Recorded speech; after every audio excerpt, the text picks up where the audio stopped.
sing and say, throw cares away. Christmas is here, bringing good cheer to young and old, meek and the bold. Ding dong, ding dong, this is the song with joyful ring, all caroling. One seems to hear words of good cheer from everywhere, filling the air. Oh, how they pound, raising the sound. Oh, hidden dales, telling the tale. Gaily they ring, while people say, songs of good cheer. Christmas is here, merry, merry, merry, merry Christmas. Merry, merry, merry, merry Christmas. Autumn they say, on without end, their joyful tones to every home. Hark how the bells, sweet silver bells, all seem to say, throw cares away.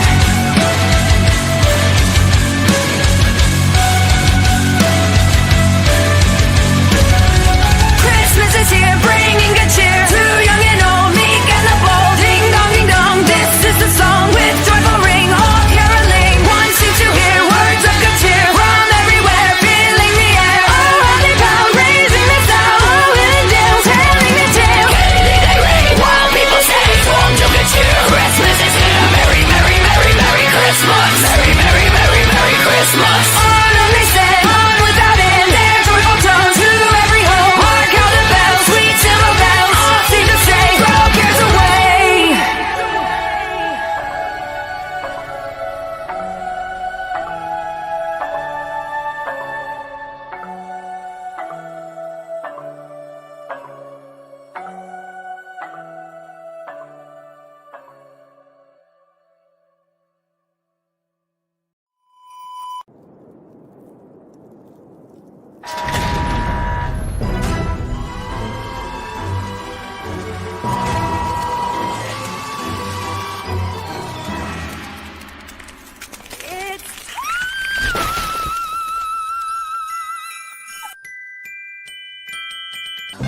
I don't care about you.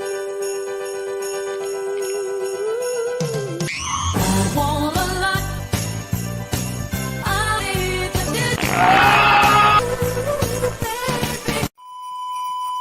I will trap Santa in my box, locked up like Fort Knox, and make him get my knocks.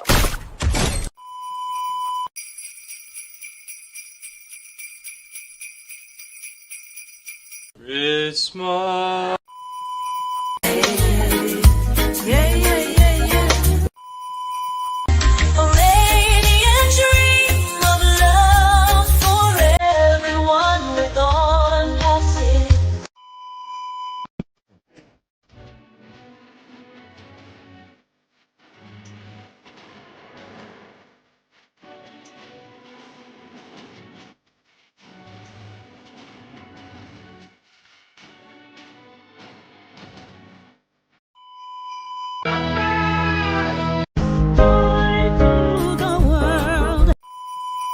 That the whole human race should go down on its knees. Come, son of Jarrell! Kneel before Zod! I told my children and grandchildren not to expect a gift for Christmas.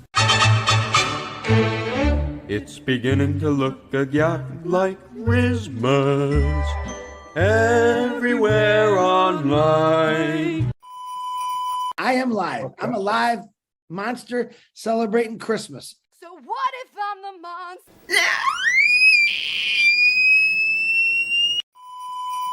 Christmas, Christmas. Peace be with you all. On Gershminder. I wanted to tell you Merry Christmas, so Merry Christmas, everyone. Except for you. You've been a cunt.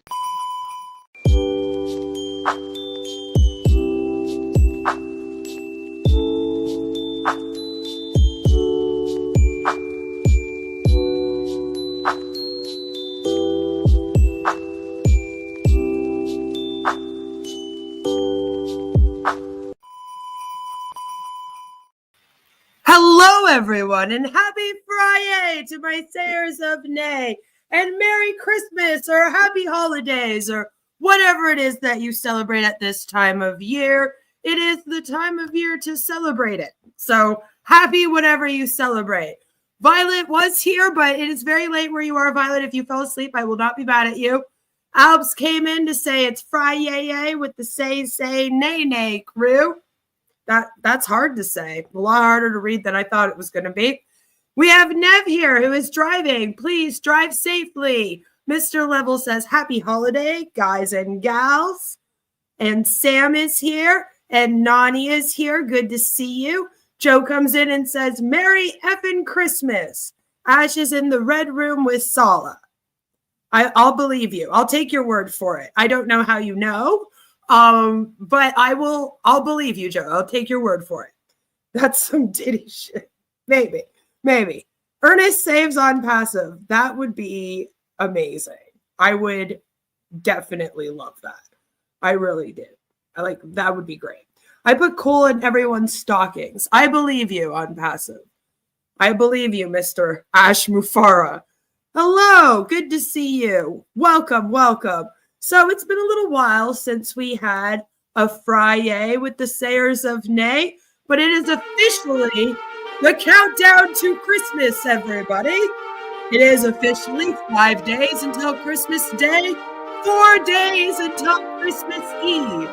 And therefore, I am sure that everyone is busy wrapping presents, baking cookies, doing all of the fun Christmas things. So I thought we would gather here together and celebrate Christmas with a FriYAY stream. So I hope that all of you enjoy this today. I have put a FriYAY together for us as usual, but this one, of course, will be Christmas themed. And we're going to have some fun. Violet, good to see you. I was just saying, if you fell asleep, I wouldn't be mad. That or he is messing with my social security paperwork. Maybe. Be careful, Joe. Be careful. Hey. Salami, good to see you. Good to see you. So, like always, I think we should start off this amazing stream with our Christmas meme review. That's right. We have a Christmas meme review. I tried to keep it kind of related to Christmas, but it was hard. I'm glad you made it. I'm glad that you made it. Good to see you. So let's get into the Christmas meme review. Here we have a woman robot hybrid, a cyborg, if you will.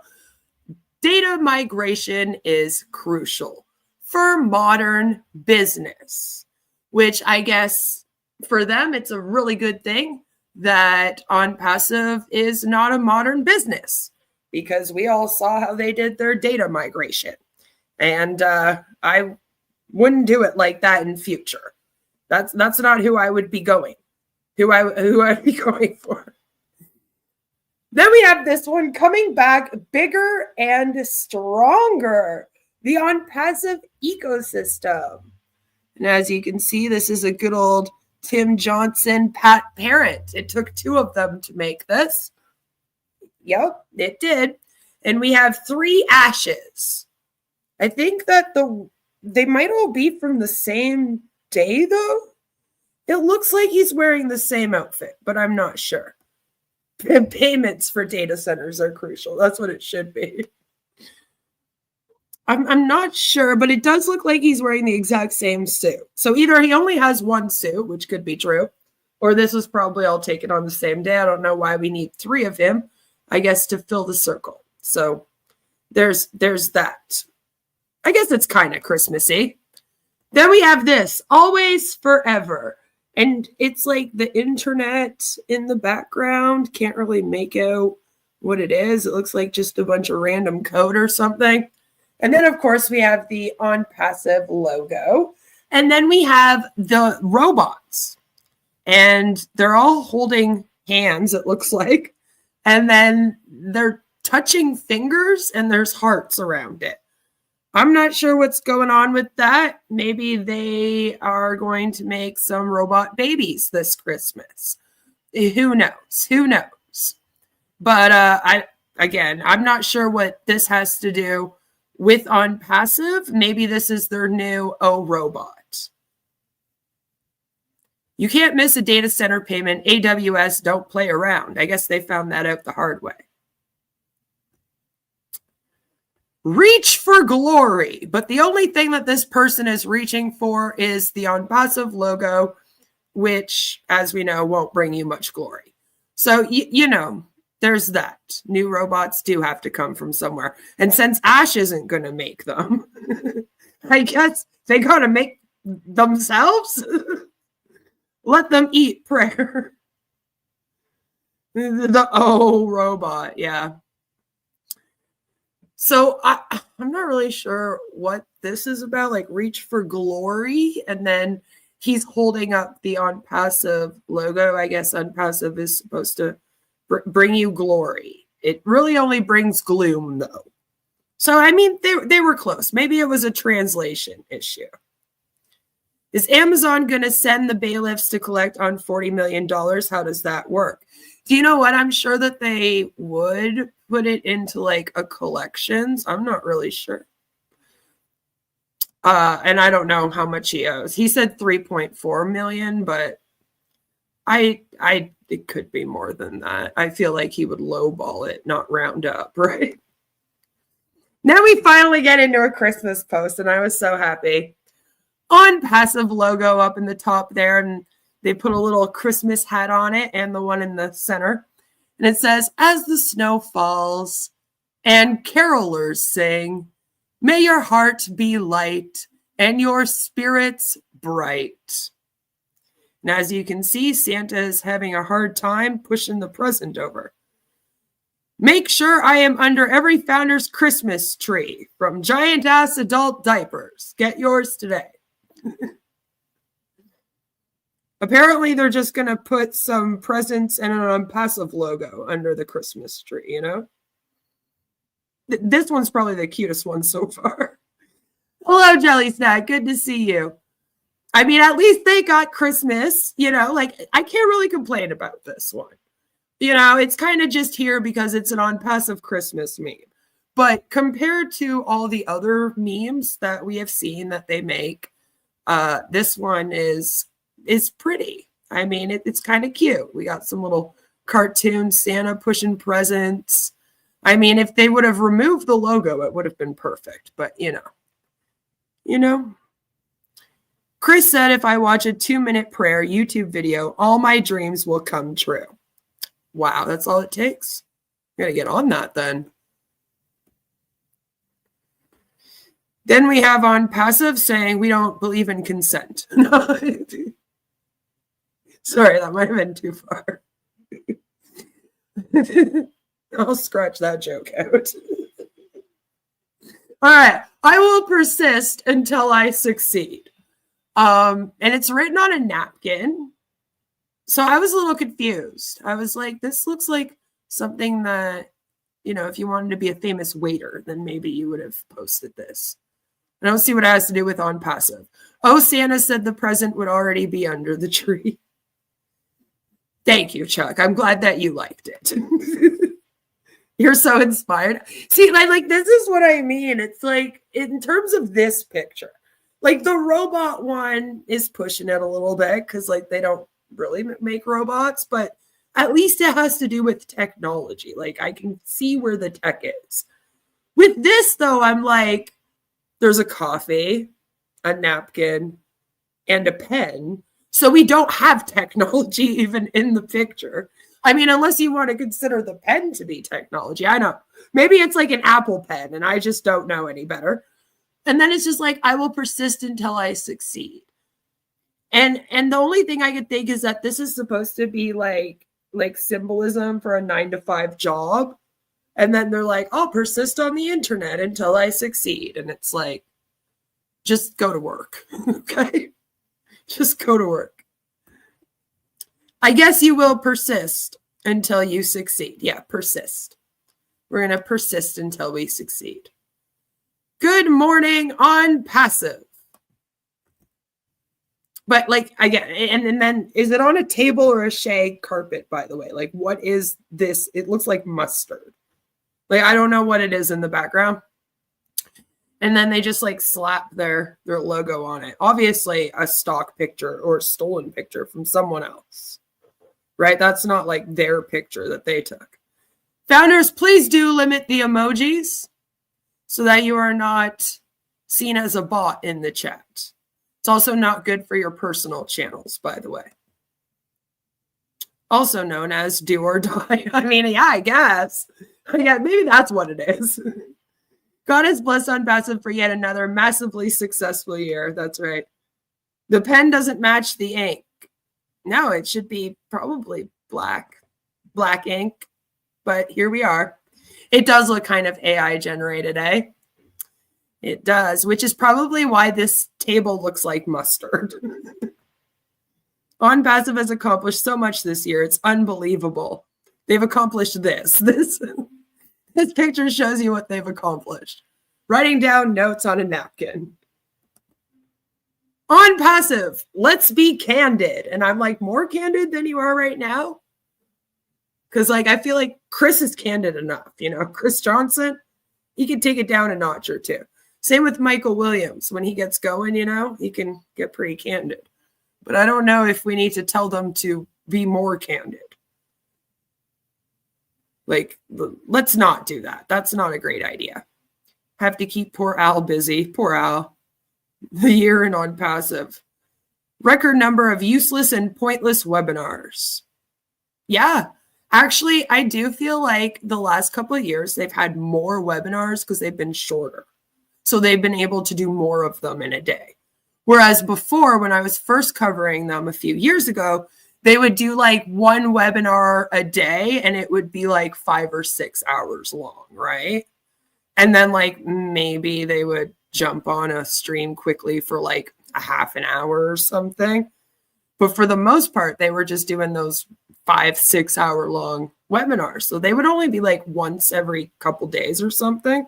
So I do feel like they're doing it more. Should the napkin be 25% bigger, matching the commission? Who is paying the Zoom account? I feel like they take turns. I'm not sure, though. It should be. Joe agrees with you, Chuck. I feel like, because when Red streams, he uses his own account that he kind of let it slip out of the bag that he doesn't really pay that much for it. So they can only have so many people on the screen at a time. And then I think that Ash pays for a Zoom account for Marty and Chris. But I don't know how much he pays and like what package he gets. And then I believe that Marty also has an account and then Chris also has an account. And they will sometimes use Chris's account, and that's why he'll be the first person in the window on the screen. So if Chris is on the left side and Marty's on the right side, then they're in Chris's account. Right? And then if they're switched, then they're using Marty's account, kind of thing. So that's kind of how you can tell who they're in. And then I believe that Ash does pay for an account for them to use as well. And I'm assuming they're also still using that. Maybe they're not, though, now that he's not going up with them. I'm not 100% sure. I think Marty pays for most of the streaming platforms. Yeah, and I think he does restream now instead of having to pay directly for Zoom. Because I don't know if they would have to pay that much because there's only like 2 of them. Zoom loves Onpassive. Mystery solved. Good job, Scooby-Doo. Good morning, all founders. Hello. So, now we have this one, Onpassive, in your hands. Onpassive is in your hands. That's how I read this. But it's like a little sticker thing, and then they have their logo there. I'm not sure if they're selling these or not. They were speaking at one point about having actual products like this, like stickers, and merch-like products like hats, shirts, sweaters, whatever, fanny packs, mugs, like, you know. But nothing's really happened with that. We haven't heard about it in a while. It's pretty much been forgotten about, as many things have. So I'm not really sure why they decided to make this sticker and why they're posting it up. But here it is, Onpassive, in some golden hands. You know? He's got the whole Onpassive in his hands, right? That took about 3 minutes for a 7-year-old to put together. Probably. Child labor. Then we have this. This was getting shared around. I swear to God, I have shown this already to you guys at least once. But it's always fascinating to me when they take old memes that I haven't seen in a while and then they start posting them again. So this was making the rounds again all over the Facebook over the last few weeks. Find opportunities, knock obstacles with Onpassive. Then we got the light bulb with the idea. I do believe this is a stock image from something that, again, they seem to just take like other marketing campaigns. They take the image and then they just slop words on top of it about Onpassive or just throw the logo on. And then they're like, there, that's our marketing campaign now. And I don't know if that's how it works. You know? Would you use that as a nice keychain for your car keys, the Onpassive sticker? They have to give the grandkids something to do, right? Especially since Marty has so many of them living with him now. But yeah, there's a lot of idea. It makes me laugh. The word idea is written in here a few times. And I'm like, I mean, at least they're keeping it real. The only thing that Onpassive has is a bunch of ideas. So this might be the most realistic one. Maybe that's why they keep sharing it. You know? It's like when a company posts a teaser, but it takes 6 years. Pretty much, right? I mean, that's what we've been doing for 6 years, is just teasing this launch. Onpassive has Tommy knockers. Then we got into another Christmas one. Look, it's Santa and a robot and then a claw. I don't know why. Like Santa and the robot are hanging out with the claw. I guess they're just not done building that robot. Or I don't know, maybe it's just going to be an arm. What do I know? But then they got this screen behind them and it just has the logo there. So I don't know if it's supposed to be like Santa's bringing you robots, a claw, and Onpassive. Lucky you. Merry fucking Christmas, indeed. Ideas and webinars, right? It's an industrial robot. It's the claw! My best Jim Carrey impression. Toy Story 2 plot. That's what it is. That must be it, Chuck. We figured it out. I believe this is Dubai Mall. You'd rather get coal? Me too. I believe this is Dubai Mall. And it's kind of funny because there's a lot of people taking pictures, not of the Dubai Mall. And that kind of made me laugh. Because I was like, wait, but what are they taking pictures of? How come we don't get to look at that? Why are you not taking pictures of whatever the rest of this crowd seems to be taking pictures of? What's going on here in this picture? Like, what am I looking at?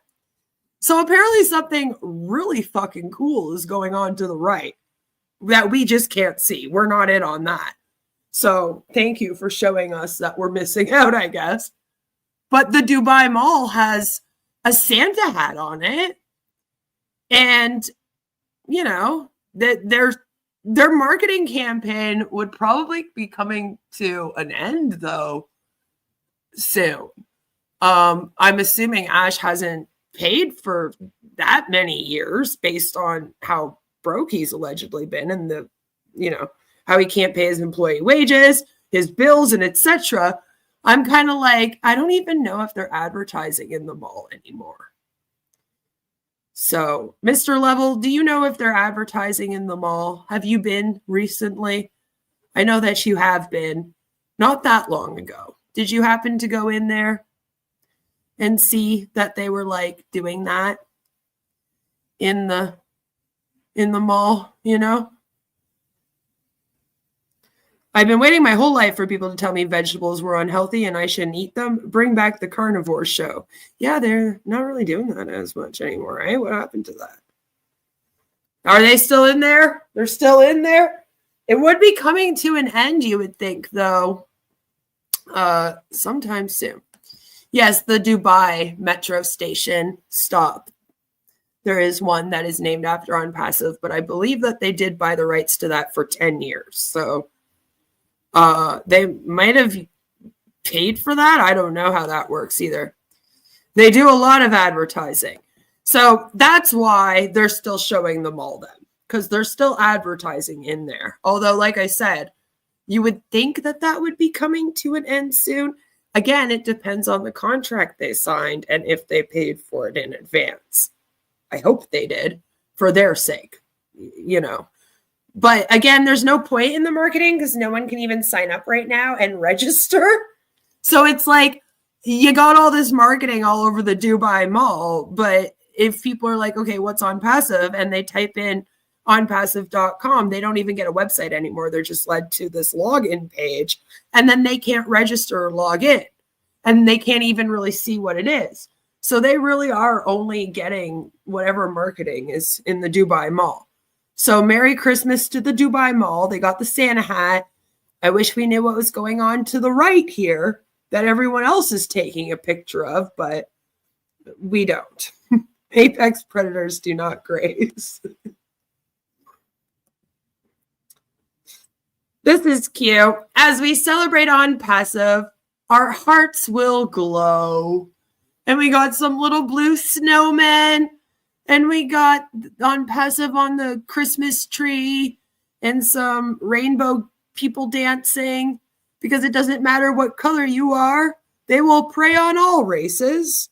Here at Onpassive, all cultures, all countries. You know? So there's that. You should probably see a doctor about that. Yeah, if you're this color green, you should probably see a doctor. Or this jaundiced yellowy green here, go see a doctor. For sure. You probably also shouldn't be red, blue, or orange. And if you're that white... you might need to also go see a doctor. I want to know about Chris's new fence. That's cute. I might set it as my new desktop background. Yeah, this is another one where it's like, well, you know, in terms of all the memes we've seen, at least this one is kind of cute. Like the candy canes and the trees and the presents and the snowmen. And, you know, you can't really hate on this too much. This was from 2023, though. So, again, they, like, reuse stuff, and it's bizarre. These ads don't include the Indian founders. Now, you can only join Onpassive if you're blue. This is a mantra. Like, I don't even know. This makes my head hurt. I can't even form a sentence when I'm looking at this. My whole brain just wants to explode. It's so hard to read with this background. I hate this background, this tinsely background here. Don't put words on this ever again, Bill Muss. But he did this Onpassive message to you all for the holidays. First of many, Bill Muss Happy Holiday Collection. And then he didn't do any more after that. He just made one collection 1 year. So they're sharing it out. And that's been great fun to see. The greatest gift for the holiday season is Onpassive. And I really like how Bill Must added the unicorn to the balloon there, along with all these presents, you know? Like, don't forget, they're the unicorn company, guys. You know, in case you forgot, there it is, unicorn. Unicorn! Also, right under the Onpassive logo, it looks like it said with love or something, but then it's been removed. So you only see like a W and then like a faded I. And then on the other present, there's a faded O with a V and an E. So I don't know what that's about. I don't know. Bill Muss seems to be stealing people's Onpassive stuff and then putting his own tag on there. So then I was disheartened a bit and disappointed in Bill Must. Not sure why I would be surprised, but I was kind of like, really? Really? Onpassive is cheaper than coal. I'm telling you right now, Bill Must is not real. I know. Starting to think so as well. The must white videos are horrifying, right? Right? I know. And I believe that this was even a still from one of his holiday videos that was taken. Or so I thought. I'm not even sure now because, like I said, the with love seems to have been erased. And if this was his, I'm kind of like, why did you erase it then? You know? How do you give someone an Onpassive? Exactly. It would have to be an account that you've already registered and paid for that you're gifting to someone. But then I'm very confused because then they say you're not allowed to transfer or sell accounts. So I'm like, so you're probably not giving any for Christmas then? Like, what do you mean, you know? Send Marty your email. That's how. We got it. Then there's this one. Everyone is winner. Everyone is winner. You heard it here. And I was like, is it supposed to be a young Ash Mufareh? Because I feel like this man here is AI generated. He just doesn't look real. I'm sorry. He has no pores. Okay? He has no pores. So I don't think he's a real person. It's at least AI fixed or something. The trophy looks a little wonky. His fingers, you can just kind of see them underneath the words there. And they're a little wonky. If you ever want a quick way to check if something's AI, check out people's fingers. For some reason, AI is getting better now at it, but they still haven't gotten people's fingers quite right, you know? So there's always like something wonky going on with the fingers. And I just couldn't help but be like, if everyone is a winner, why did we have to use a fake AI person for this picture? Like, what do you mean? Just take a picture of yourself and then slap the words on. I don't understand. What did we win and how? I don't know. Just everyone is winner. Everyone. Did you know Marty has a permanent Christmas tree in his living room? Not even joking? No, I didn't. That's not a good idea. He turned the camera around one time. Oh, Lord. I'm not surprised, though. I'm not surprised. Yeah, Joe, it's a really good video, too. He admits to the 24-hour sun, and then he yells at us about how we celebrate Christmas. It's beautiful. Highly recommend. Then there was this, which, by the way, there's two versions of this, but I didn't have time to grab the second one. So this is the original version. And then there's another version that is in like a Facebook post shape, so more square than rectangle. And the picture of Ash is a lot larger because it's that beautiful black and white photo that we love of Ash there. And it says, #Onpassive. Currently, all tasks are 99% successful. I don't know what the fuck they're talking about. Only 1% rest is just distribution, process, product, money, business. And if anyone knows what that fucking sentence means, I would greatly appreciate you to translate it for me. Because I have sat here and read it like 4 times. And I am like, I have no clue. Only 1% rest is just distribution, process, product, money, business. Like, it sounds like I was doing text to speech, but I was like eating chips at the same time. So it was just guessing what it thought I was saying and picking up every second word. And then that's the sentence it made. Like, I have no clue what this is supposed to mean. Only 1%, because there's the sign and the word, by the way. Rest is just distribution, process, product, money, business. And then at the end, it just says, Marty and Chris, sir. And I don't think Marty and Chris made this. I know Marty sucks at words, but not this much. Close, but not this much. So I think they're saying that that's what Marty and Chris said. Which they have made statements like 99% is done for you, and then you only have to do 1%. But that's not what this says. Okay? That's not what this says. So I'm still confused. Who wrote this, Jake? I know. I'm like, what? Can you tell us what it means? Tell us who wrote it and then tell us what it means. Marty and Chris, sir. And then it's like, are you ready with the arm? In it to win it.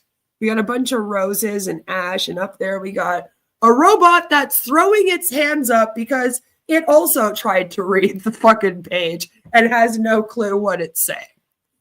And I strongly believe that's why the robot is reacting like that. We do need O-Translate. See, even the robot is confused. That's what I'm saying. All right, the robot is like, I don't fucking know. Your guess is as good as mine. All right? Except they spelled all the words they used correctly and didn't capitalize more than one word. That's right.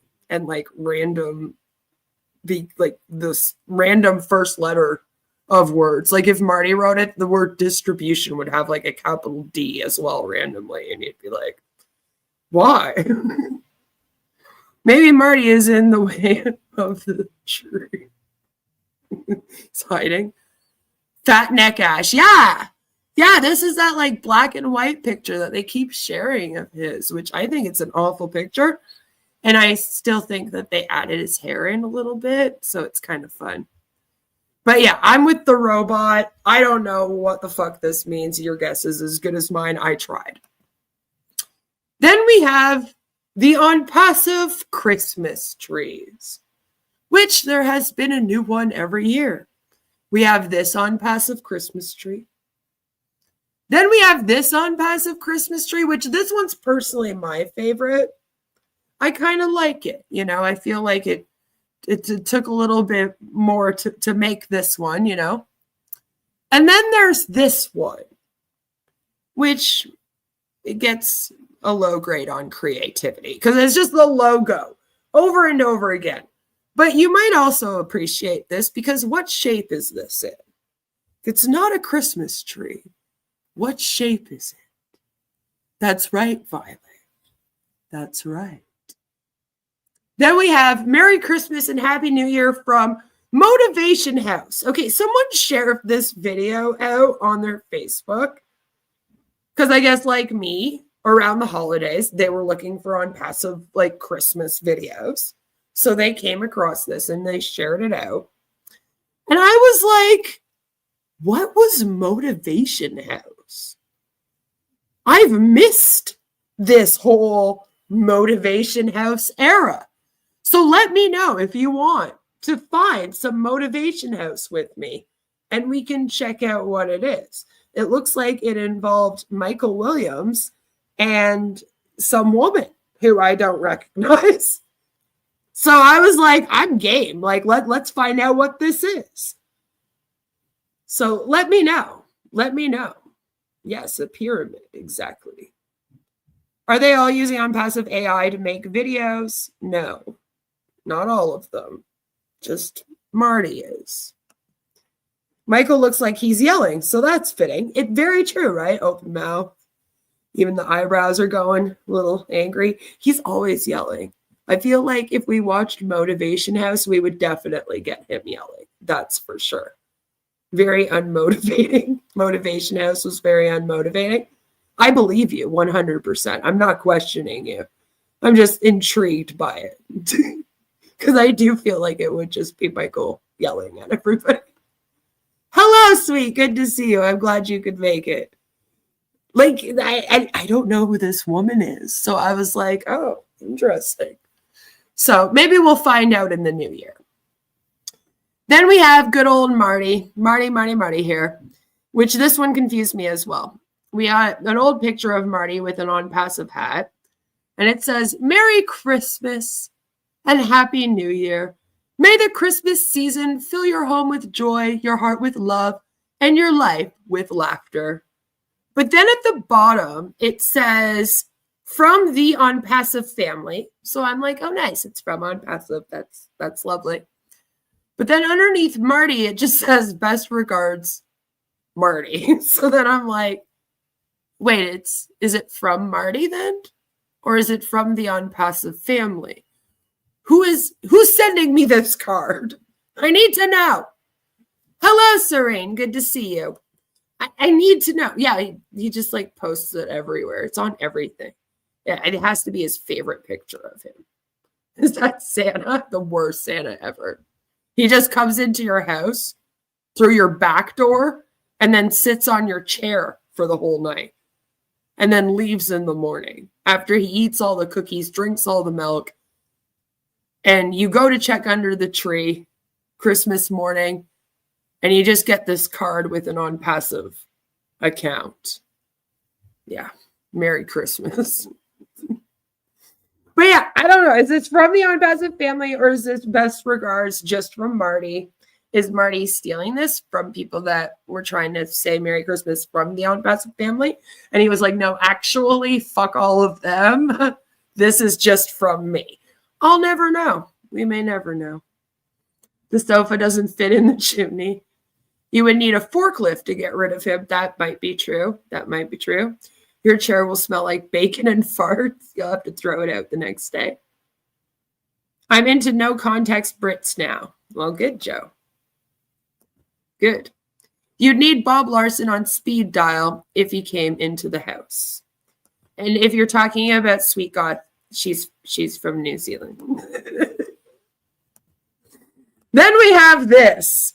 And this was a video that I actually played it for you guys the last couple Christmases that we've celebrated with Onpassive together. And it made me laugh because this video it's like a Christmas scene and then it has like this dancing like Santa on it. So they just like made a video with the dancing Santa and then this like Instagram post. And the Instagram post says, Onpassive, seeds bear fruit and fruit bear seeds, which made me laugh because I was like, well, Marty is going to tell you all that he doesn't eat fruit. So let us celebrate this miracle with a Christmas tree. And the tree is not the focus of the picture. So that kind of cracked me up. I was like, oh, wait, it's about the tree that's off in the corner over there it's like almost out of the frame. Oh, okay. Interesting. So that's great fun. So the video is a screenshot of this Instagram post with a dancing Santa.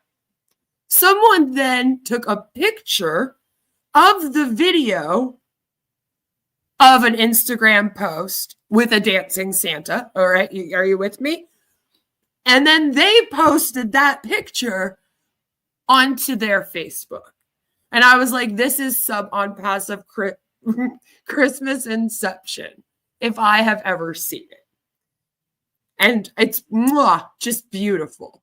Beautiful work. Some poor fake ass Instagram.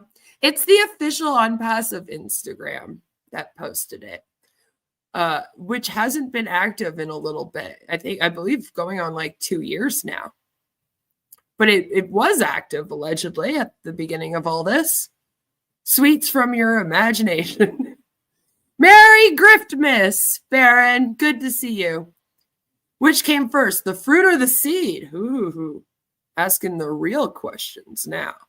Who in Onpassive can afford a tree this year, right? Right? It's a lot of likes. That's a lot, right? It is. Hello, Jocelyn. Good to see you. Those who get AdSense, pretty much. Pretty much. Should be 20 likes at best. Well, for all we know, it is 20 likes and they bought the rest. I don't think that the people in Onpassive are above buying likes and views and subscribers and bots and that. So keep that in mind whenever you see those numbers. But yeah, this was some beautiful Christmas Onpassive Inception. So I was happy to come and share it with you all. This is one picture. And it was shared way back in like 2020. And for some reason, someone shared it again. And it made me laugh because if you look at it, it says total founders here in the right bottom corner. Total founders, 394,603. And I was like, wouldn't they be mad? Because now they claim to have like 1.4 million founders. So like, that's how old this is. So I was like, what are you doing? Why are you guys looking up old stuff to post? I guess they're not making many new posts because maybe they're not in the Christmas spirit as much this year as they have been in past years. Just a theory. But as you can see, so far this year, and it is the 20th, they've been doing a lot of like really old posts and reposting them, which, you know, has you kind of thinking and wondering. But Feliz Navidad and Merry Christmas. Santa is probably taking the Onpassive away from your house as a Christmas gift. I guess it makes sense Santa would have to be that small to fit down the chimney. I guess those stories about him being so big were just his own little man syndrome. Maybe. Probably. It could be stock photos too, though, but whatever it is atrocious, and there's just too much going on. I feel like there's like also two things hidden behind the Santa picture in yellow and blue here that we don't get to see, and I'm kind of scared for what's back there. In all honesty, how can we tell the difference between founders and bots? Exactly. You can't. You can't. And that's worrisome, isn't it? That's worrisome. Sweet says that the bots would actually be more real, so maybe that's how. Many have given up on the scam this year in comparison to past years, I believe. Onpassive, great CEO, Mr. Ash Mufareh, sir. Grant salute. Thanks. He's not going to see your message here. I say there are only about 200K who have not given up on Onpassive. I think that would be a decent guesstimate. I believe.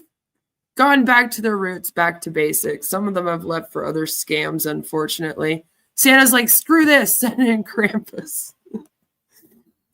Honestly, one of the people that left Onpassive went to Live Good, so you can't save them all. You can't save them all.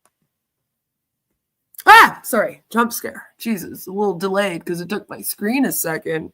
So it was like an extra jump scare. Jesus Christ. I am your friend, Mr. Ash Mufareh, sir himself. There he is. And of course, he's saying his catchphrase. My name is Ash Mufareh, and I'm your friend. And my word, is this ever edited? Because he doesn't look like that. I'm assuming that AM, and I'm not going to tell you how long it took me to figure out. I was like, AM, what's in the AM? What are they talking about? Does stand for Ash Mufareh. I was like, why does it just say AM there? Took me way too long. So just to have your back, I'll just let you know right now. And then it says Mr. Ash Mufareh, but it's like cut off at the bottom. And you're like, really? And then I don't know what the robot is doing. Chuck says, no friend of mine. Ah! I agree. I hate this photo. I know. It's very fake. Very, very fake. You can tell he's been brushed up quite a lot. Quite a lot. I know Gene looks at this photo and tears up. I tear up too, but for different reasons. He does look smug, huh? I like to think that the robot has a nefarious purpose for being there. And then I feel better about it. You see what I mean? I know you're picturing it now too. Like, you know, there's a weapon in his hand off screen. He's there for us, you see. That makes it better. It makes it better. You're scared of the robot. Don't be scared of the robot. He's not here to harm you.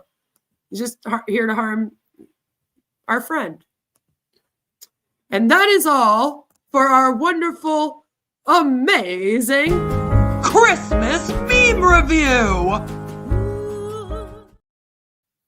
So that was some fun. And there aren't that many. So unless it amps up over the next few days, I don't know. I don't know what to tell you. It's making me think that maybe some of them are thinking that they're not in the Christmas spirit, which would be kind of sad. It would be kind of sad. Confused why he's wearing a headset. Yeah, because the only pictures they have of him are like the pictures that they take of him during the webinars, you know? The robot is definitely a naysayer, right? Right? So, other than that, you know, they've been posting like, woo!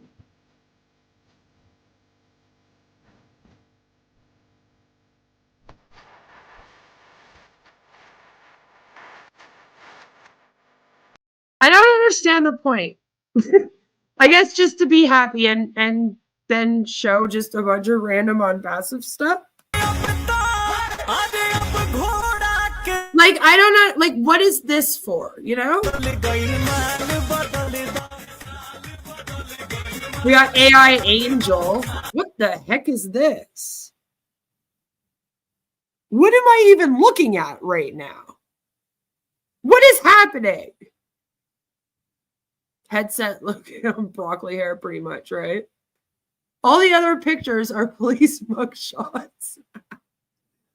The robot looks like he's in distress, right? Headset to cover up his disfiguring ear tag scars. OMail doesn't exist. OConnect doesn't exist. You do not have any data centers. You're using AWS servers, which is why Ash owes $3.4 million to Amazon, as he stated. And your company will not be able to launch probably until after the SEC litigation is done, and they are due to go to court in April of 2026. So just so that you're aware, it will probably be that long before this starts up, if it ever does. Shut it down. It's coming soon. But like, what am I look? It does say it's coming. That's what that says. Happy life with Onpassive. We got children. We're bringing the kids into this now. Oh, you mean we always have? Because they've told people to sign up their unborn babies and minors to this scam. So there are actual minors signed up with an account to work for this MLM company? Yeah. Yeah, there are tons of them. Are they breaking child labor laws and several laws in several different states and countries? Yeah. Yeah, they are. But it's okay. They're coming soon, guys. Onpassive, you think big. I think she's yelling at Onpassive. Like, why haven't you launched yet? That's what I see. Great Onpassive, new future launching. See, look, Ash isn't even sure about it. Children who will wait for 15 years, right? The unborn babies have been born by now. Yeah. Yeah. And then who knows how many more people have been pregnant that had like registered accounts that they now plan on putting in their children's names. That's also scary. Onpassive, not paying for your child's college for 6 years, right? Random suit shaking hands makes this video legit, right? I am moving towards a bright future with Onpassive. You all can. What the? Onpassive, in it to win it. It's so funny because it's just like a video to music of just a bunch of random memes. But it's like none of them actually explain what the company is or what it does. It's just a whole bunch of, we're in it to win it. This place is really great. Hey, look, AI. Like, you know what I mean? Like, who's this? You know? Like, who are these people? The king and queen of Onpassive? I didn't realize that they had a monarchy. Oh, this one we've seen before. The ice. They used to make a whole bunch of these like ice pictures. There's a whole bunch of them out there. Random. They're like, look, the birds. Nope, just joking. The pig swine's in it. Or signed up their pets. I've seen that in MLM. Yeah, actually, people have done that. People have done that. Fluffy to Carmo. Right? That was the same guy with no pores. He became a king. Nobody remembers what this company was supposed to do anymore. Yeah, the penguin's cute. Too good for this company.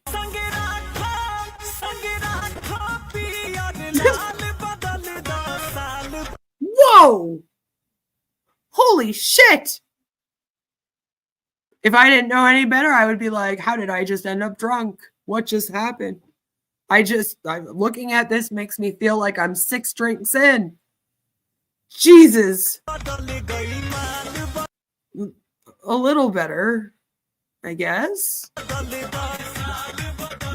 Happy anniversary, Ranjana Chaudhuri. 4 years in Onpassive. Yay. What a celebration. Do it big, do it right, do it in style.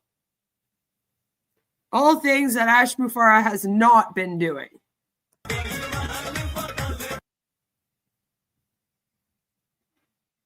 Is that hearts? Yeah, flower hearts around the okay. I am yours. What is this? Like an engagement? Like I was like a fiance before I got married engagement? This is creepy. I don't like this. I don't like this.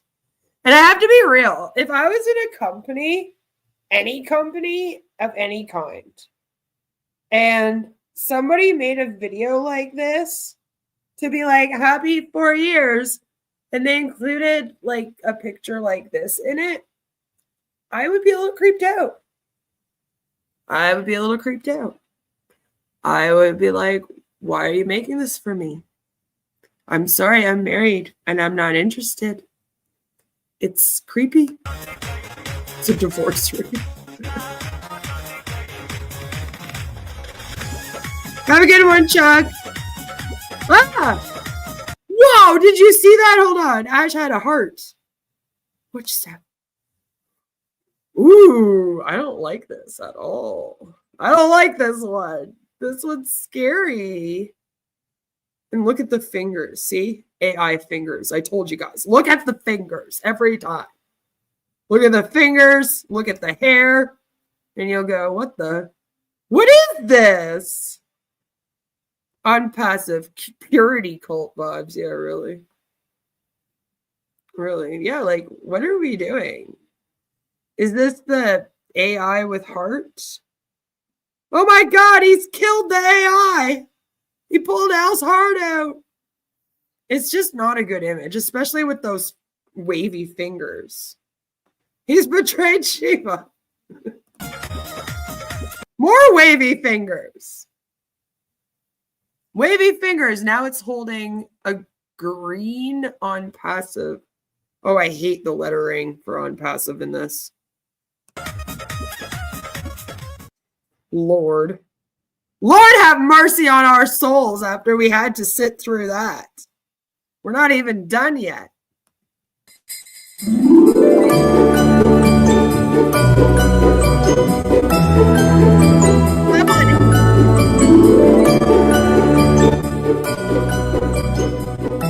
Okay, so we have Santa. Yeah, that's a nice tree. There's no Onpassive logos on it. That's the good news so far. Santa's, are you going to put presents under the tree, or? It's a Marty dressed up in that suit, isn't it? He went straight for the chair.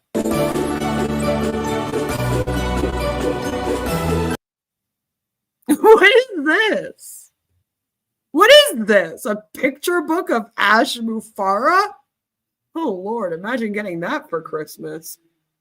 I wonder what it would take to get the founders to stop praising Ash. A lot. A lot. Gotta be Al because Ash doesn't have a heart. Boom! Santa's too skinny, right? Santa must be too skinny because he's in Onpassive. And so he doesn't have money to afford food. So, like, what are we looking at right now?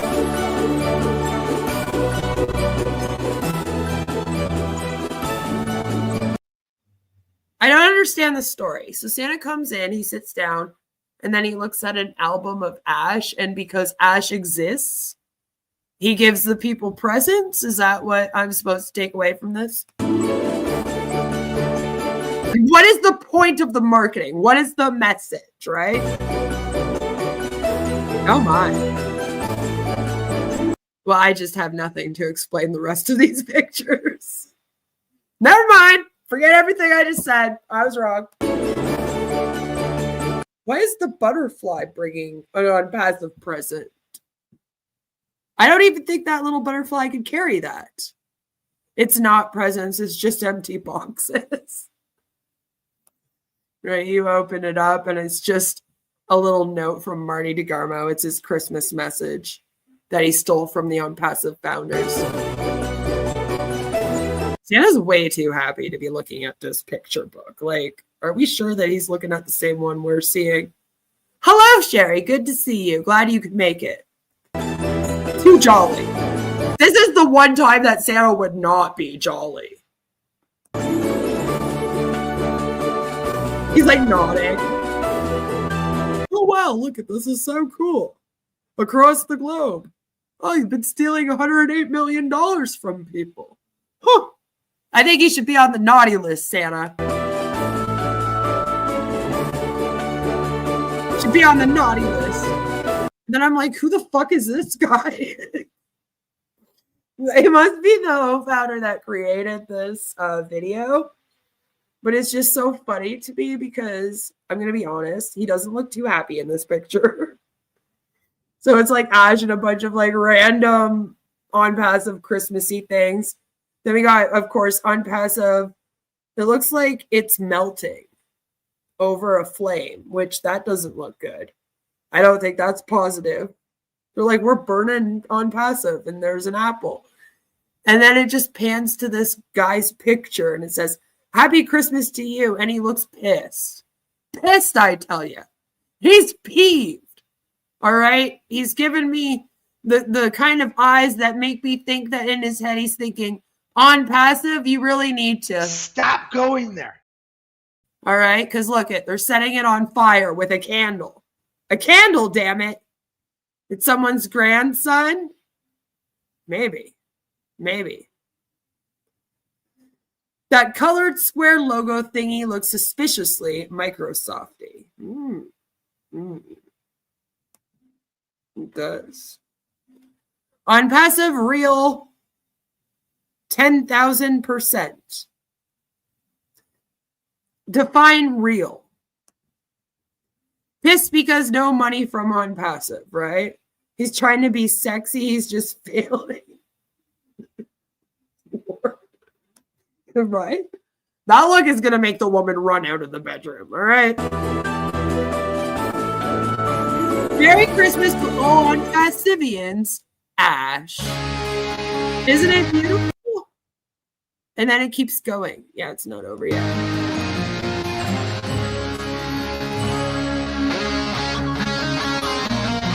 We wish you a Merry Christmas. We wish you a Merry Christmas. Steal all your cash. May God bless us. And he's like, watch my other Christmas videos here. You know? Generational wealth. Can you prove that it's real? Trust me, bro, isn't proof. He won't need tiny digger condoms. No, all he has to do is make that face and it will work better than condoms as birth control. The woman will take one look, especially in the dark. I'm sure it's scarier. Run the other way. Merry Christmas. Yes, Merry Christmas. With lots of gifts. I think that's what it says. Gifts, I believe. And then those are the smallest presents under a tree I've ever seen in my life. So, Merry Christmas. May God bless us. At least he didn't say may Onpassive bless us. I'll give him that. I'll give him that much. Oh, yeah. This one was called I'm Ready for Christmas. And it was a copyright song. I don't know. Some of these other ones might have been too. I'll deal with it later if it is. Whatever. But I had to replace it. But it's like that song that's like, I'm ready for Christmas. And you don't need the song to get the message because it's still creepy with the song I've replaced it with. But I just wanted to let you know.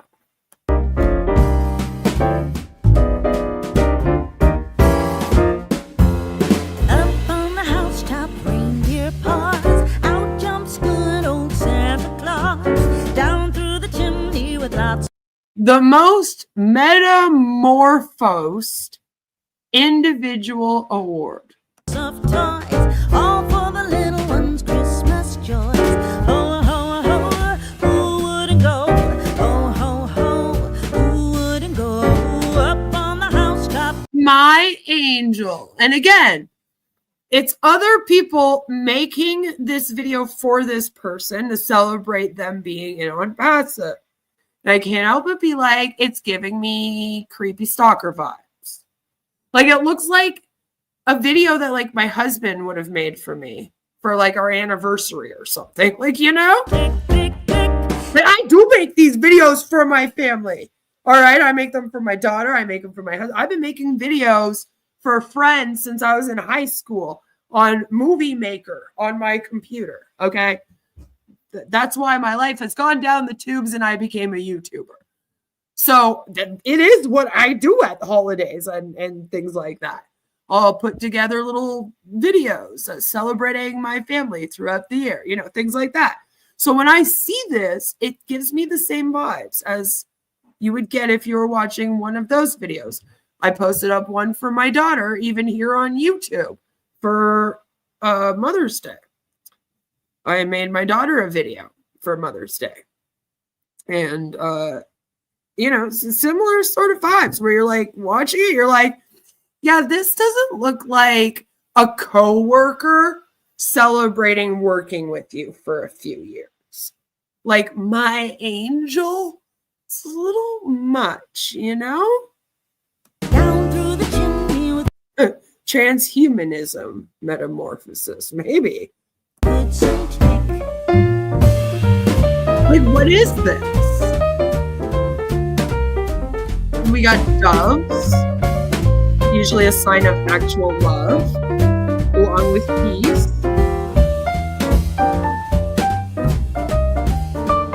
Where's she going? Ah, there she is.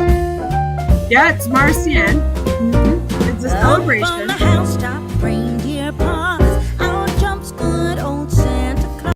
But the whole thing is really just the same picture, just over and over and over again. That's the best part. They didn't even take like different pictures of her.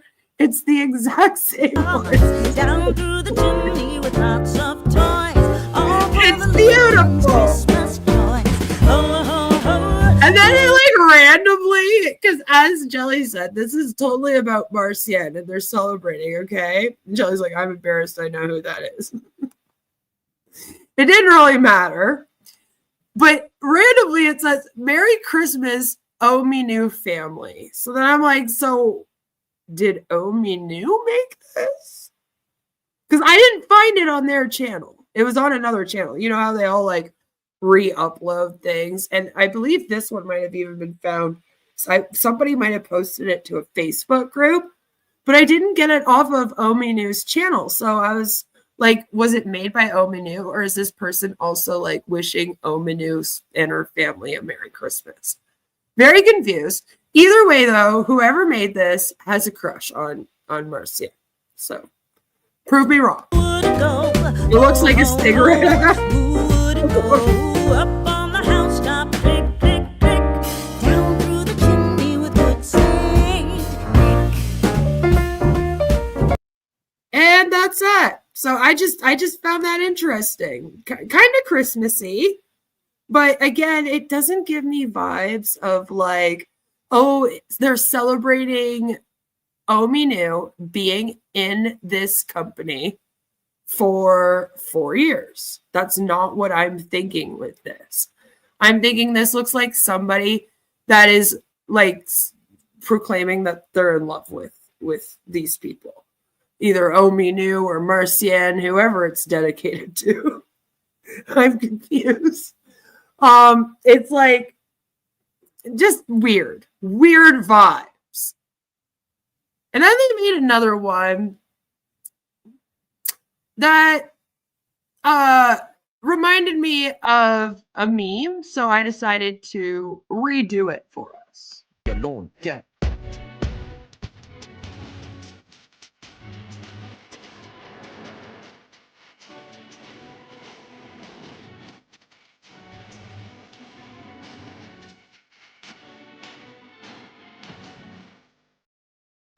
So that's how I believe Christmas is actually going. I believe that Ash is having a wonderful Christmas and everybody else's Christmas sucks. But don't worry, because every year they do come on and they do wish us a Merry Christmas at least. Right? I am live. I'm a live monster celebrating Christmas. Marty Garmo, Merry Christmas. Merry Christmas. Ho, ho, ho. Merry Christmas. Merry Christmas to one and to all.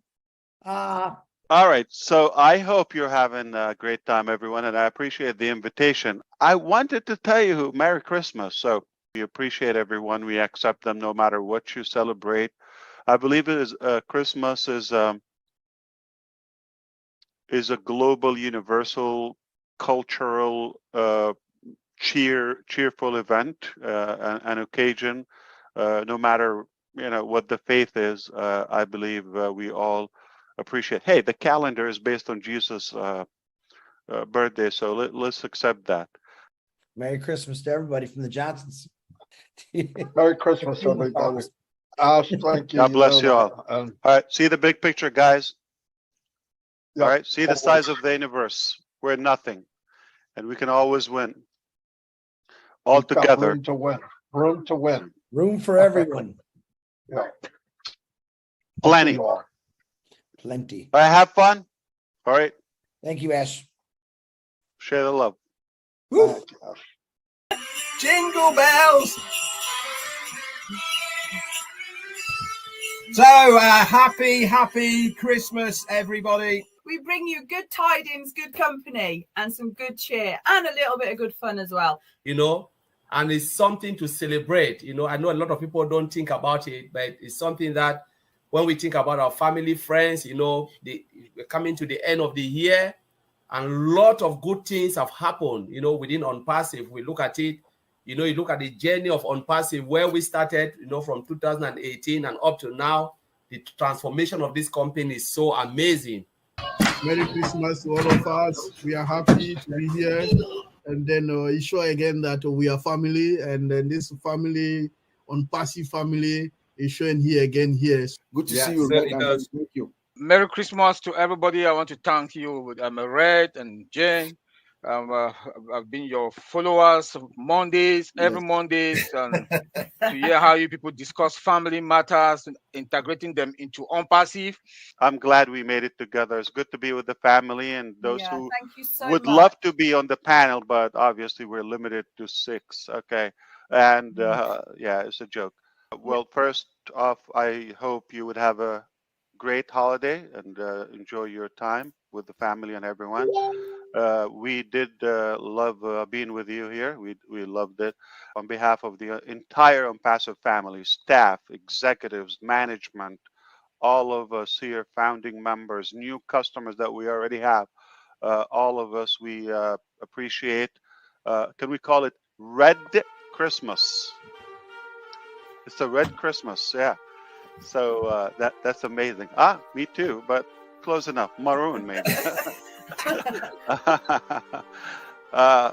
Aridigarmo, does the underwear count? Or no? I hope so. so. Merry Christmas again, everyone. And I hope you are having a fantastic day so far. Merry Christmas, everybody. Merry Christmas. Cheers, everyone. Stay safe. Enjoy the holidays. And we are coming back with some really, really exciting news from Onpassive. Thank you so much for coming up here for the 1,591 people that are tuning in live, especially to see Chris Johnson. Thank you for coming here. It's been great to see you. We're now 16,000 because he's brought his dog on, which is fantastic. We got to get this jacket off of him before he explodes. Okay, that's it from me for this.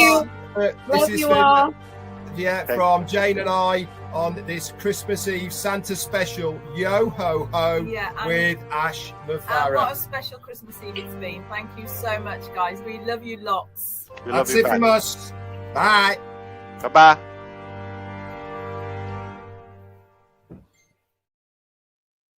I look forward to seeing what they do this year for Christmas so that we can add it to our wonderful Christmas collage.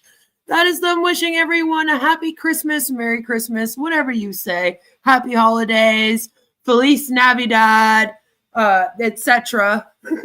for the past several years. So again, I look forward to see what happens this year. I don't think Marty, Red, and Chris have done a live in a long time together. No, they haven't. It's been a few months at least now. I'll check on the exact date. Maybe we should talk about that in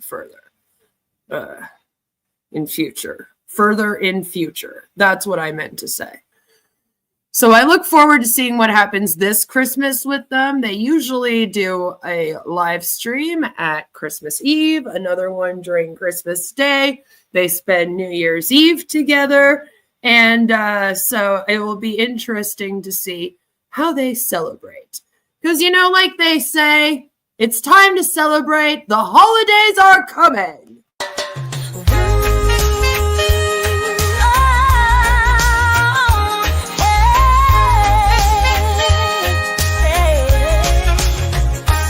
When the world feels rearranging and the shadows cloud the spark, there's a flame of inspiration in the sky.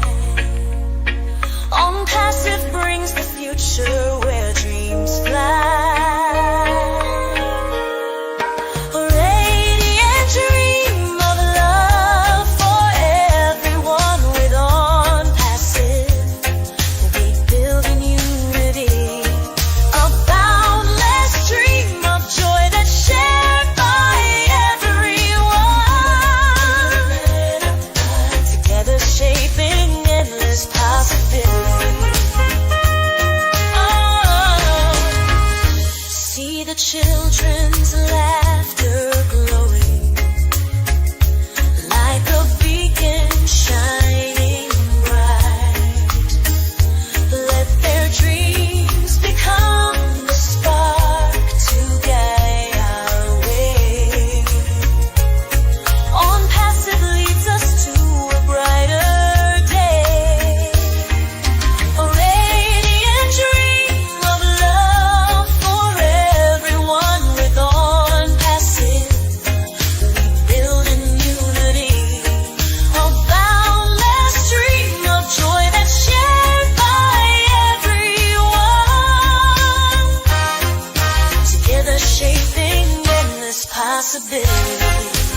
The shadows cloud the spark.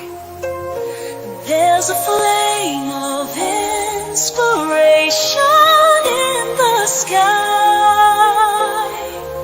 Onpassive brings the future where dreams fly. A radiant dream of love for everyone with Onpassive. We build in unity a boundless dream of joy that's shared by everyone. Together shaping endless possibilities. See the children's laughter glowing like a beacon shining bright. Let their dreams become the spark to guide our way. Onpassive leads us to a brighter day. A radiant dream of love for everyone with Onpassive. We build in unity a boundless dream of joy that's shared by everyone. Together shaping endless possibilities.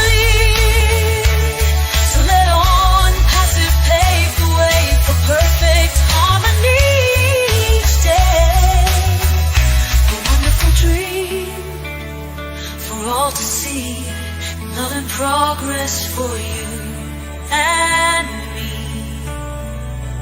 Love and progress for you.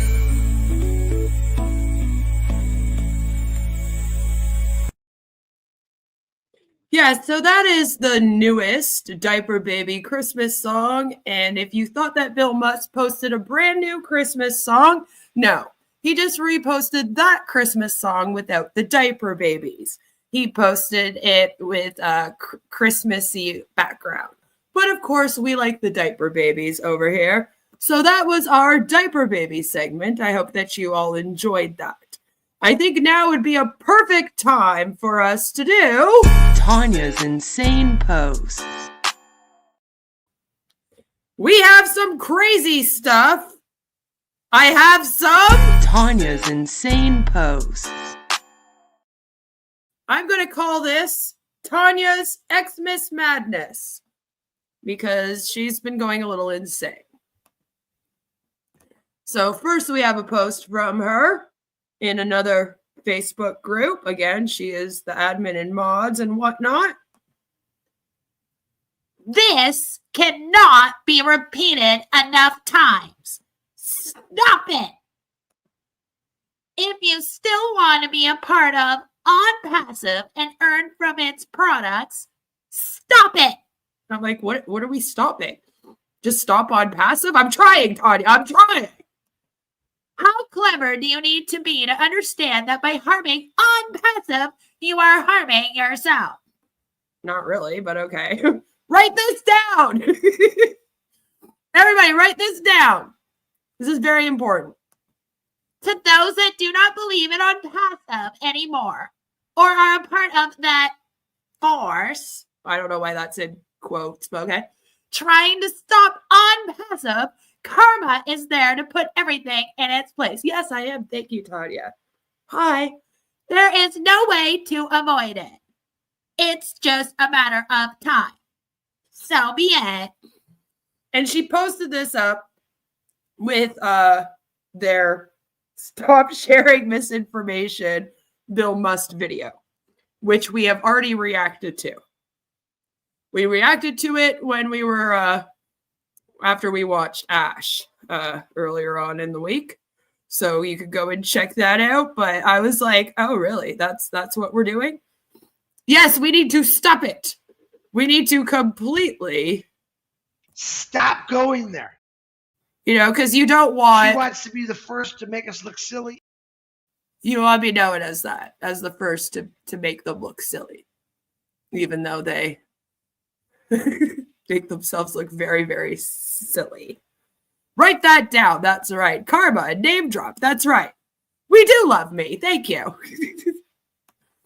Then there was this one, which was definitely posted up in the Onpassive Nation, which she is, again, an admin of. She's an admin of everything, this one. That's part of the problem, if you ask me. Don't make her bring out the spoon. To make something clear. Which I don't think Tanya's ever done once, but anyway.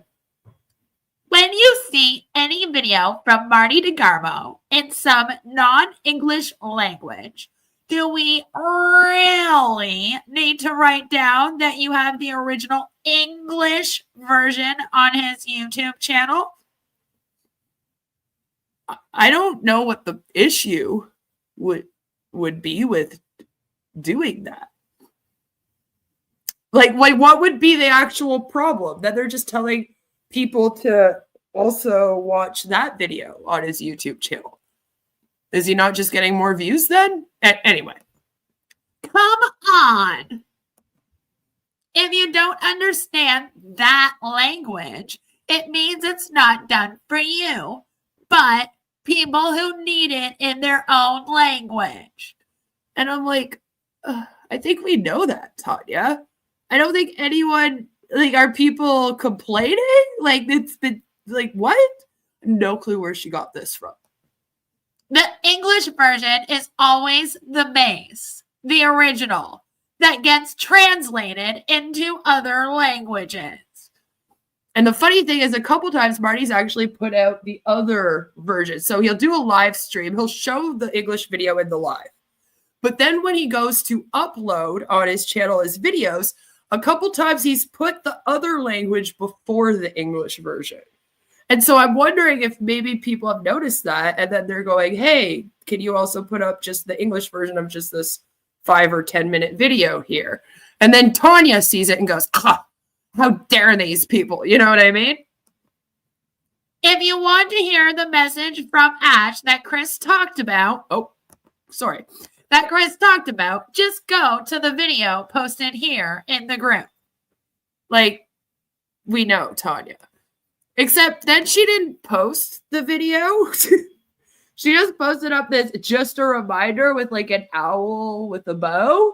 So I was kind of like, well, why wouldn't you just repost up the video then? And say, here's the video, watch the video. If you want the original message from Ash, watch the video. So there's that. I know, I'm very confused too, Violet. And you should stick it on your fridge. Yes, write that down and stick it on your fridge. Subtitles do exist. That's right. And you can get the translator on YouTube. I watched some of the Indian O-Founder videos and I put on English subtitles. And like, they're pretty good. I feel like they're getting decent. I mean, of course, some things are going to be sort of lost in translation, but like for the most part, you know what they're saying. Tiny Dinger Diapers says, I heart poop. Thank you, Tiny Dinger Diapers. Thank you so much. So then there was a post, as you can see in the Onpassive Nation group, and it's a post by Sir K. Sorry if I'm saying that wrong. Sir K. Akinola. Please do not come into my chat and put your full name. Do not come and dox yourself in my chat. I will delete it. If you guys see someone just coming in and all they're doing is putting their full name and you're a mod, please just delete it. We just don't need that here because my haters will then report it. And I just don't need it. I just don't need it. So Sir K is writing a post and says, I will not blame or question those who claims to be Onpassive founder and still reproach Onpassive publicly. Because Ash said, not everyone can be a founder. I know. I also had some hope for him with the first sentence. And then you get to the next sentence, you're like, oh, never mind. He was not just talking about those who didn't pay to become a founder, but also referring to those founder that doesn't maintain an attitude of a founder when such attitude is expected of them. And again, it's a very, like, there's just a lot of conflicting messages in Onpassive. Nobody knows how to act. Nobody knows what they're supposed to be doing. Everyone has a million questions, but nobody's allowed to ask them. But then every once in a while, certain people are allowed to ask at certain times. Like, there are no rules here. So there is no way for anyone to know what is actually expected of them. It constantly changes. And that's part of the issue here. But no one seems to ever take a step back and realize that. Attitude of a founder. Now we're screaming. I've neither seen real parent mocking their child that is struggling to grow, nor see a good businessman who criticizes his own business publicly when the business is struggling to survive, no matter how long.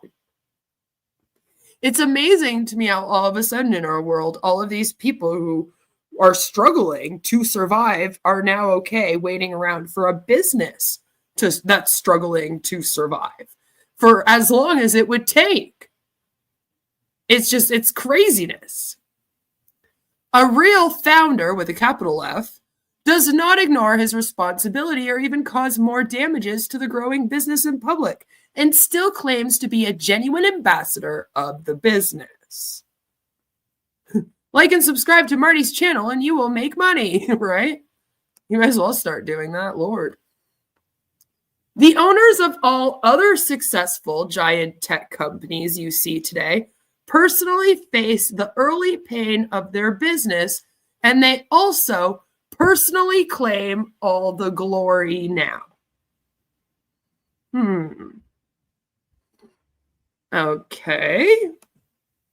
I'm sure there is a system in place that will save real founders from just founders when Onpassive finally wins. This sentence makes me laugh because just founders could mean like fair, ethical. We are going to separate the real founders from the ethical ones. And I was like, yeah, that's pretty much what's happening. Because if you're in this thing and you're questioning stuff and you're kind of having second thoughts, it's probably because you have a higher ethical code and moral code than the people that are in this that are like, no, everything's real. It's totally fine that Hash pocketed $108 million and is being sued for the amount. That doesn't bother me at all. We're in it to win it, you know? So, yeah, all right. But then, of course, along comes Tanya, who just has to also post on it. She can't let anyone else have their moment to, like, state what they feel about anything without coming into the comment section to be all like, excuse me, you know? And as you can see, it's like admin group expert. Imagine someone being like, so what do you do with your life? I'm an admin and a group expert of the Onpassive Facebook groups. Oh, cool. What's Onpassive? It's a pyramid scheme being sued for $108 million, and they're trying to shut it down. Do you want to join? Like, what the hell, man, you know? Group expert, right? Like, if you say so, Tanya. God, what a cross to bear, huh? She says, it's all about having the right mindset, starting with understanding what we have in our hands and respect it, cherish it. Hug and kiss it, like cuddle it, like what? Fuck off, Tanya. When I see people calling themselves proud founders, but writing the name of the company in small letters, I boil inside. And from there starts that wrong entitlement towards Onpassive, whining about the long wait without even trying to understand what is happening. A lot of them are in some groups full of people against Onpassive. Go to YouTube, listen to the negative videos about Onpassive, and then come to the leaders' inboxes, bombarding them with the same negativity. As I said, it's all about the right mindset. And you are right. Those $97 did not make everyone a real founder. This long wait is showing their real feathers. Well, you know, Tanya, they do say birds of a feather. So aren't you glad that you're surrounded by scammers and people that look down on everyone just like you do? I mean, you know, I'm just saying, you boil inside? Bitch, why are you out here boiling inside because someone doesn't put it in capital letters? Like, you gotta really be crazy to see somebody writing your company name in lowercase letters. By the way, every other company out here, it's only the first letter that's capitalized because they aren't insane with delusions of grandeur like you guys are. You seem to think that if you capitalize the whole word, it gives you some sense of importance or legitimacy that is just doesn't exist there. It's just not real. It doesn't do anything. All it is it's a rule and a way for you to try to get control over the people in this group more. That's all it is, so that you can have something to control them with. Oh, you put Onpassive in lowercase letters? How dare you disrespect our company? Shut up, Tanya. You need to go seek some therapy if seeing that literally makes you boil inside, as you describe here. And then there's some wrong entitlement. No, people paid for services and products here that you're not providing. You don't get to tell people, pay me money for this thing, and then turn around, not give them the thing. And then when they ask for it, go, oh, well, aren't you fucking entitled? That's not how it works. Anyone who would be like, oh, yeah, sorry, I must be, pushing my luck here, is a moron. If anything, have the respect for yourself to demand what was promised to you here. And have the respect for your family and the future generations in it to say, I'm not going to waste one more second of my time here. Time is money, and you've taken enough from me. And I will not be putting it all in capital letters. From now on, we're going to write it like this, Tanya. That's how we are writing it. Like, she has the major control issues. And like the fact that you would want someone like this, that is this much of a short fuse to be in charge of anything to do with your business, just goes to show you exactly why it's failing. That's why. People like this that exist are the problem with it. Help us to understand what's really happening, Tanya. It's like, who hurt you? Who hurt you, sweetheart? You need a hug. You gonna be okay? Don't boil inside too much. We have Onpassive people watching right now. Oh no, Tanya's boiling inside, everyone. What's she gonna do? I spell it Onpassive with a 0. I will never put it in capital letters now, ever again. If Tanya hadn't come on camera a couple times, I think she's really Marty too. You think that Tanya has a good old berserker demon? Hey, Tanya. Do you have a berserker demon? Is that what's going on? Is that what it is? Onpassive. Or Onpassive. That one's always my favorite. When they accidentally put Onpassive in the CC. Because they often spell it Onpessive. That always cracks me up. Then, of course, again in Onpassive Nation, we have Richard Moore, who came in to write quite the comment. I hope she doesn't go home and kick her dog. I hope so, too. It's rather disconcerting when some seem to think that we need to hear from our CEO when I clearly understood him to say some time ago that we would be hearing from him less, which implies that he's taking care of business. Taking care of business. And then, of course, like always, Tanya has to appear. Well, it looks like since the last time we saw her, she's got a new title. It says +1 here. So now she's not only the admin and the group expert, but she's got another thing there. We're going to have to find out what that is, you know? The tweet says she'll only kick it if it barks at her in lowercase. If it barks in lowercase, it gets kicked. He spoiled us. Smiley face, which I don't think this woman has ever smiled once in her life.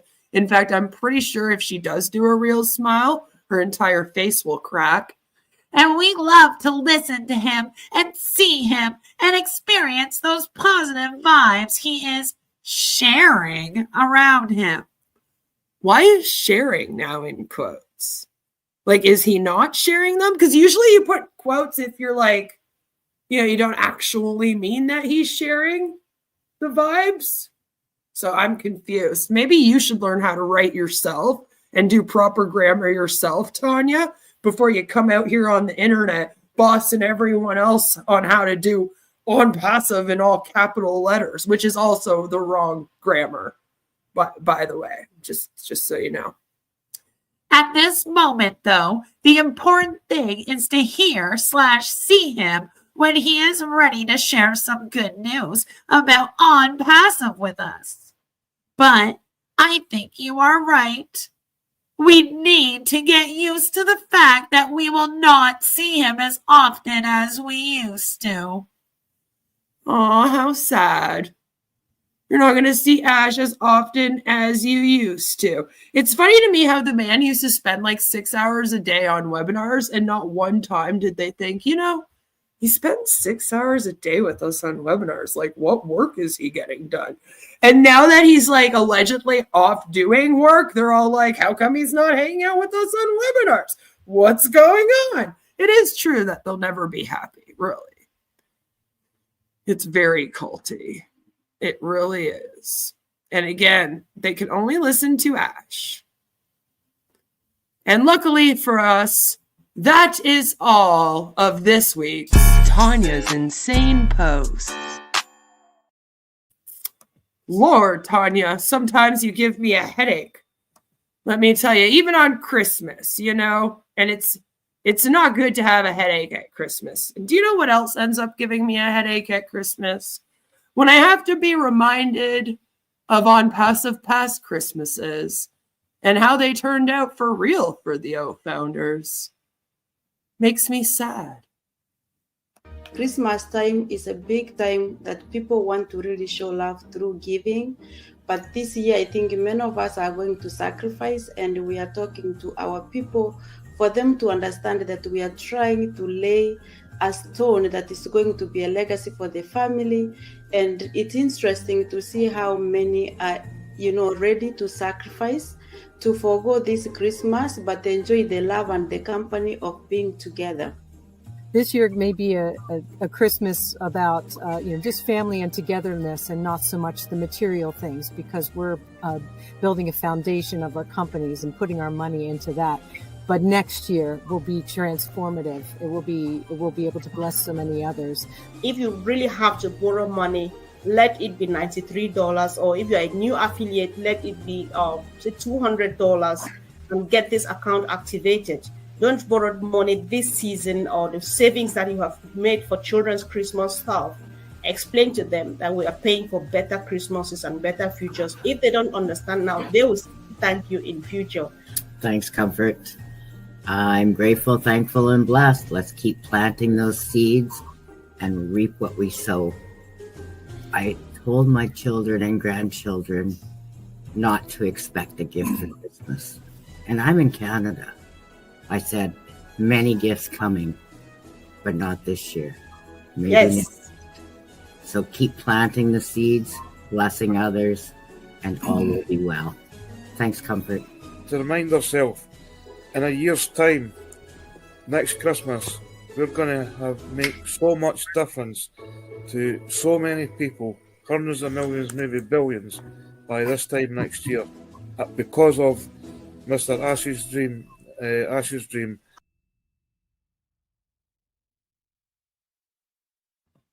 Ash has been a big giant ass, and I think it is very important that every single year we remind them of all of the past Christmases that they have ruined for these O founders that they allegedly consider their family, their entire family.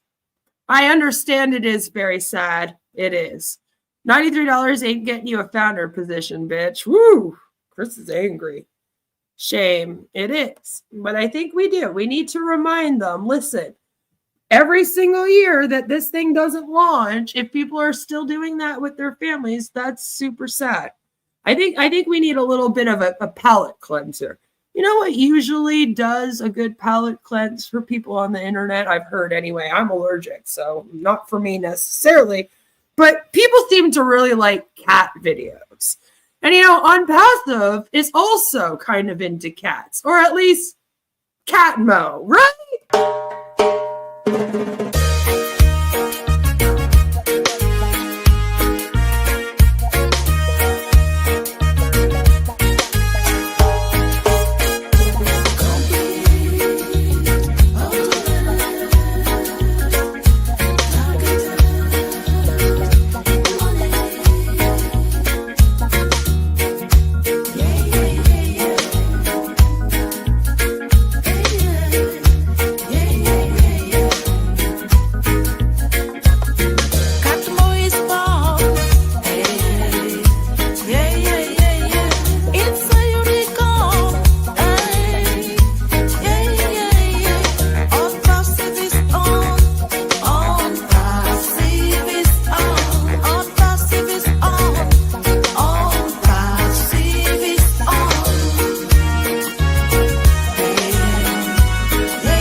That's right. Happy Catmo Christmas. Cat videos always do it for us. They really do. People love the cat videos. Nay, nay, nay, nay. They should do that. See, everyone's happy. I'm glad that you're all happy. That's awesome. I hope that you stay happy. I hope that you stay happy. You know what? I can post it up separately just for you, Baron. Just for you. You know, since you got the cat as your display picture and everything, I will post it up just for you. I literally scoured the internet for every single Christmas cat meme that I could find to bring that to you. So I'm glad that it made you happy. I hope that you stay happy, though, because we're going to have a short little commercial break. It's a little bit longer than the last ones. Please do watch the commercials. They're great fun. And then when I return, we are going to be going through an Onpassive sing-along. We're going to be playing a Christmas game. And don't forget, we always have some kind of Onpassive story time. And of course, since we're celebrating Christmas this year, right now, today, we have an Onpassive Christmas story time that you are not going to want to miss. I mean, you're going to want to hear the story. It's always nice to have a bedtime story. So we'll be right back after a message from our sponsors. And now, just a quick message from our sponsors. Today's content is brought to you by... Do you have a berserker demon? You may think that's a strange question, but I've dealt with berserker demons. As an exorcist, I've dealt with berserker demons. If you've got one, you'll need more than anger management therapy. You may need an exorcism of a berserker demon of anger. That's inhuman. I'm here to help at boblarson.org. Do you have a berserker demon? Make sure you're stuffing more than just a turkey this Christmas. Make her think your dinger can't grow only because of the snow. Keep the lights off and you're good to go. Tiny Dinger? She doesn't need to know. Tiny Dinger condoms, trademarked, a YouTube streamer's favorite brand. This Christmas, buy one, get one free. You won't need mistletoe, get it on under the tree. Oh yeah, baby. Located at Shoppers Drug Mart, Rexall, your local CVS pharmacy, independent grocers, Walmart, Target, Chad's R Us, and in your favorite streamer's nightstand. Get Tiny Dinger condoms today. Oh, God, baby. No, not now, baby. I'm trying to make a frumpkin cake. Hey, it's your girl Kathy here, and I'm going to show you how to take a dump on all your relatives this holiday using my book, The Dump Cake Book. Spreading all this holiday cheer, one dump at a time. Y'all already know how to take a dump and put it in the oven, but this time we're going to get festive. Let's start things off with a white trash classic I like to call Reindeer Barf Cake. It's perfect for all the members of the family that don't have all their teeth. It's so soft and decadent. You about to get the jaw workout on this one, because this dish is tough. It's called the Baby Jesus Fudge Bars. And just as the story goes, all the king's horses and all the king's wise men just couldn't put little baby Jesus back together again. Oh shit, I already got the relatives lined up. Hurry, grab the maple syrup. We're going in with the big guns, because we're baking big buns. Decorate your tree with these nuts. Feliz Navidad, mi familia. Uno spicy enchilado kiko. I was kissing on Santa last night, and his breath stink. He could chew on a couple of these. New Year's is coming up, y'all. My resolution is I'm trying to find more foods that got booze in. I'm trying to get fucked, fed, wined, and dined. All in one dump. Fuck them naughty-ass kids. Treat yourself this year to my book. It's only $10. They got recipes that work for all kinds of holidays. You're gonna love my Kwanzaa combo pizza. And who could forget Ramadan rigatoni? And surprise, surprise, the sauce is kosher. Mazel tov. Happy Hanukkah. Every day's a holiday when you're taking a dump. It was the night before Christmas, and all through the shop, a creature was stirring, and he just wouldn't stop. On chocolate, on strawberry, on vanilla frosting too. I prefer Tim Hortons, so what do? Red sprinkles, green sprinkles, Santa's face, snowmen, what a show. Cane's made of candy, he shouldn't be there at night. He's a thief, don't you know? But I guess steal all the donuts, it's Christmas. There's no reason to fight. Take from Dunkin's instead of Timmy's tonight. These kids think they are being sneaky and they will catch Santa filling up their stocking. Is it all set up, Timmy? This will show Santa after putting me on the naughty list. Oh no, how did this happen?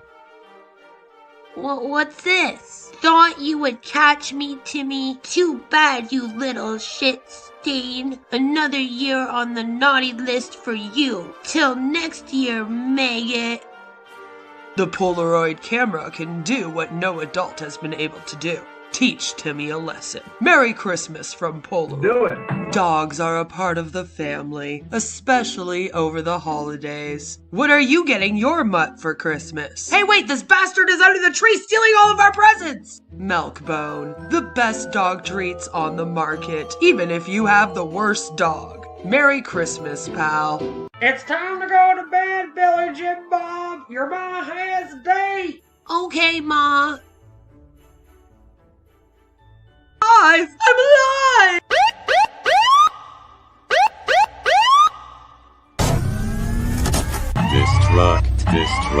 Destruct. I can talk. What can you do? There you are. I've been looking all over for you. Let's go to bed. He's the stupid kid who left behind. Bet you didn't think this was a Pepsi commercial. This holiday season, do you have nasty, stinky feet? Does your man want to lick your toes? Do you want him to? Well, Fantasia Foot Fetish Spray. Brought to you by the same people who brought to you Tiny Digger Condoms. Trademarked, a YouTube streamer's favorite brand. No more mistletoe to get him to kiss on those toes. Don't be getting sweaty, Betty. Hey. Located at all the same locations as Tiny Digger Condoms. Trademarked, a YouTube streamer's favorite brand. I do not know its name. Details are not down below. Greeting Onpassive founders, family, and friends. If anyone's still talking to you, oh, you have decided that you are going to follow these two gentlemen on their adventure of the carnivore diet. As you have probably figured out, there are certain issues with the carnivore diet. Speaking of shit or the lack thereof it, the normal issues that we have as we grow older are increased by 137.58% on the carnivore diet. So what do we do, or don't do? Well, Onpassive has teamed up with our friends from Rexall Drugs, vendors of Tiny Dinger Condoms, Fantasia Foot Spray, I do not know its name.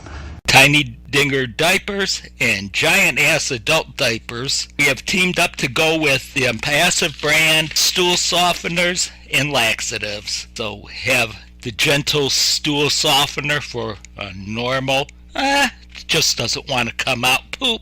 The gentle overnight laxative, just like the good old days when you just get up, have a cup of coffee in the morning, and then be able to go poop.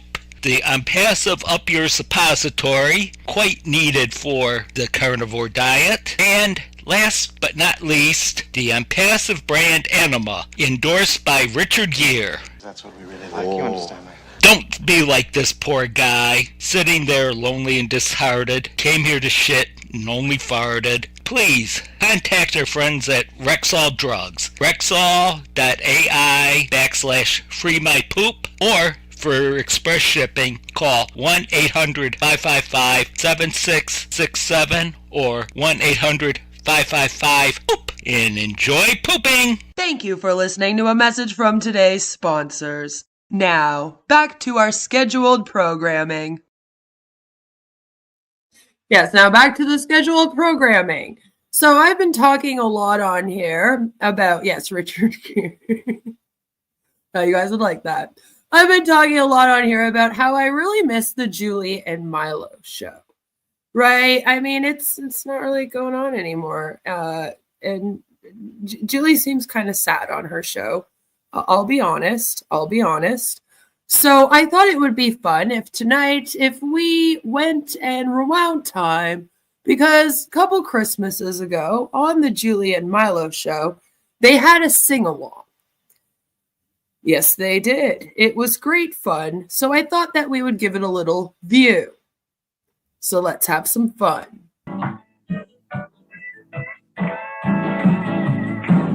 Woo! Julie and Milo show is here today. I don't want to miss a single word they say. Bringing you founders from a near and far. Listen as they tell you now just who they are. Listen to their stories and how they... Okay, but we don't get the theme song like we used to. I'll miss this. Tell in just 3 minutes they can sing karaoke as well, telling us what it's all about today. How they are loving that Onpassive way, Onpassive. It's here today, Onpassive. There's just no better way. Listen to the Julie and the Milo show, so then you can be the very first to know Onpassive. It's here today. Julie and Milo show is coming your way Wednesday night on Passive. Oh yeah, take it away, Julie, that side. There you go. Woo! Take it away, Julie. Good morning, good afternoon, good evening. Today is December 22nd, 2021. 3 more days before we celebrate Christmas 2021. Welcome. 2021. Oh my God. All of our friends from all over the world to join us here today on the Julie and Milo show. We appreciate you so much for being here with us. My name is Julie Nguyen. I am coming to you from Orange County, California. The second I saw it, I knew. I said to myself, aha. Oh, gosh. I could tell at a glance that it wasn't by chance that we happened to be where we are. For those that do not know, John Barilla has an IMDb page, which allegedly means that he's famous. He actually did do the narration of the detective cartoon on Sesame Street way back in like the 70s, and he has held on to that fame ever since. From the moment I woke with the lark, we were both of us singing away, and the sky was so blue, I instinctively knew we were in for a wonderful day. As I came through the door, as I told you before, I was terribly tempted to say, on a wonderful day like today, I defy any cloud to appear in the sky, dare any raindrop to plump in my eye. On a wonderful day like today, on a wonderful morning like this, when the sun is as big as a yellow balloon, even the sparrows are singing in tune. On a wonderful morning like this, on a morning like this, I could kiss everybody. Please don't. Just don't do that, John. I'm so full of love and goodwill. Let me say, furthermore, I'd adore everybody to come and dine. The pleasure's mine, and I will pay the bill, just like Mr. Mufareh did for everybody. Oh, let me take this occasion to say that the whole human race should go down on its knees. Excuse me? That the whole human race should go down on its knees. Come, son of Jarrell!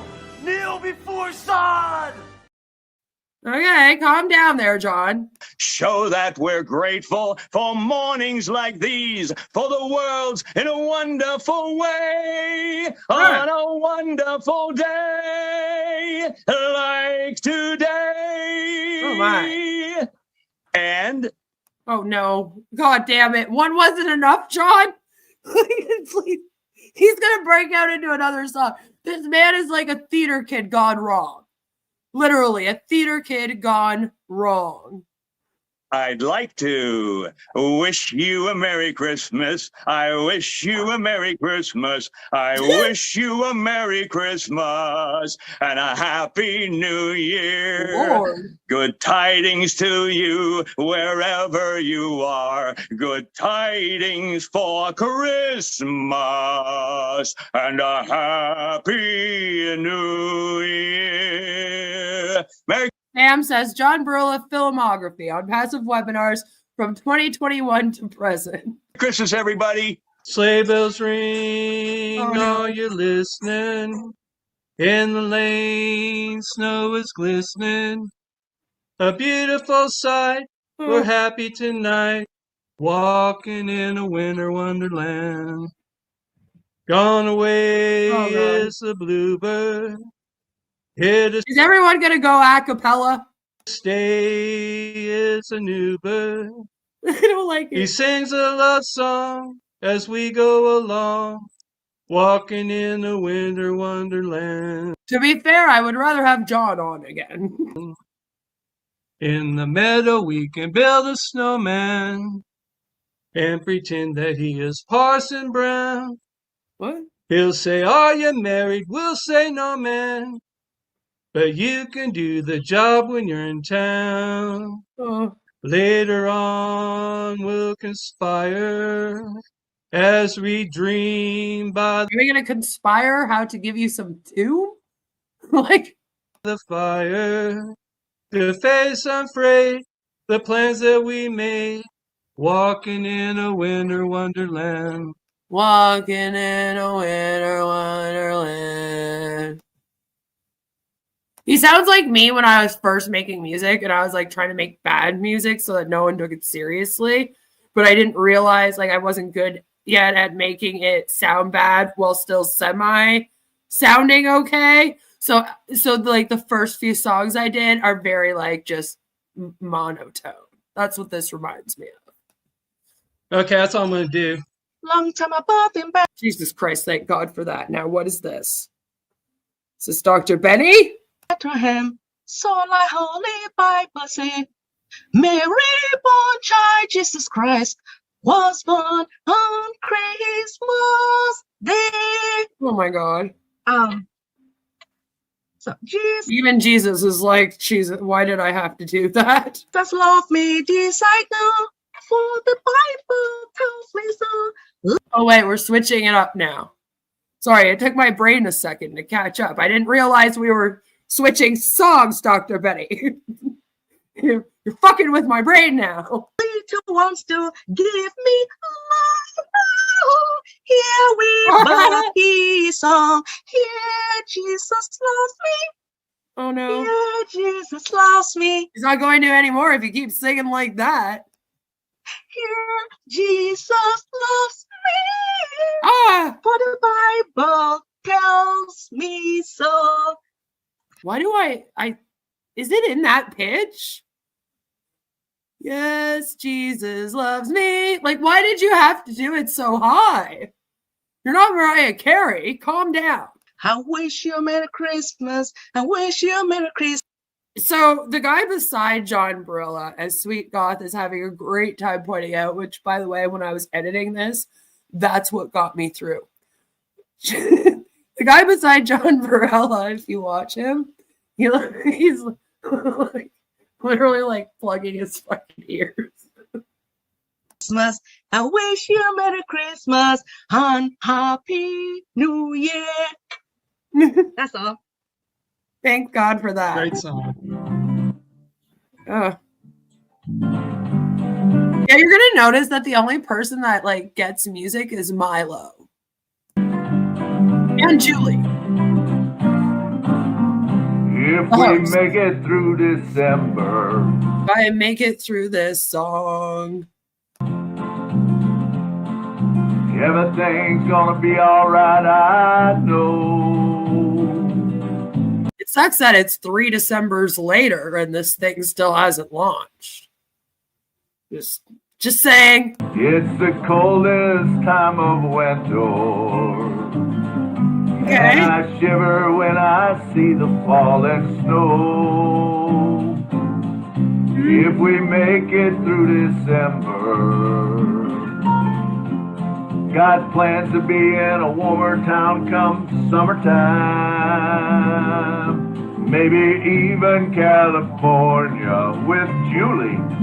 If we make it through Julie's like, no thanks, I'm good. December, we'll be fine.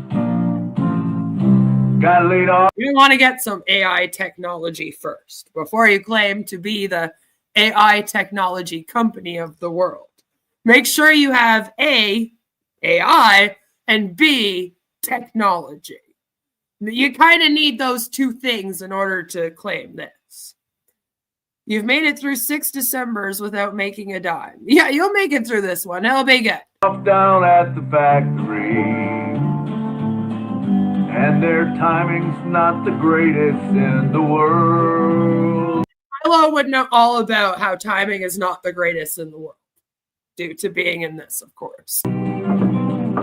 Heaven knows I've been working hard. Really? I wanted Christmas to be right for Daddy's girl. A weird thing to say for this. Like, this is a weird song choice, just in general. I don't mean to hate December. Like, how cheery for Christmas. I don't mean to hate December. Is the bottom left Busta Rhymes? That'd be awesome. That might save this whole show. If he just came out here like, Busta Rhymes, you know? Then we might, I would even take some flip, you know, like any of them. Please, somebody. Somebody get out here and save this. Everyone except P. Diddy. not him. He can stay where he is. Meant to be the happy time of year, and my little girl I like how he like stomped there to try to make it seem like it was a fucking happy song. don't understand why Daddy can't afford no Christmas gift. It's a song about how you can't afford Christmas gifts. Was this foreshadowing for that short video we watched of them saying that they weren't going to buy their kids anything for Christmas? Because that was the year after this. If we make it through December, everything's gonna be alright, I know. It's the coldest time of winter, and I shiver when I see the falling snow. If we make it through December. I was just saying, like, the rest of them look so bored right now. Got plans to be in a warmer town come summertime. Yeah, he just starts singing, if we make it through December! Like, maybe even California. If we make I want to hear from the gray door. Me too. I wonder what it will sing. Get through December, we'll be fine. Yeah, we will. Because Onpassive is coming. It's coming and it won't be long in it. Well, if the song wasn't already ruined, it is now. Make it through December, we're all going to be fine. I guarantee you that. All right.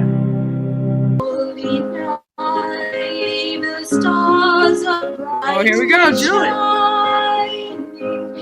It is the night of all safety. Oh no.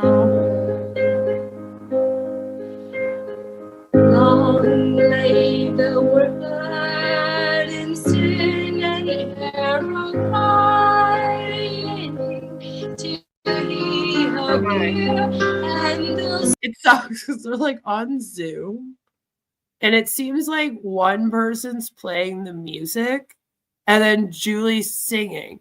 So the microphones of, or like the speaker, I guess, of the person who's playing the music, and then Julie's microphone are actually like arguing for the spotlight, you know?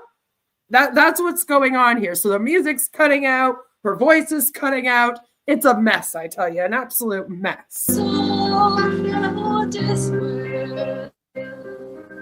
man.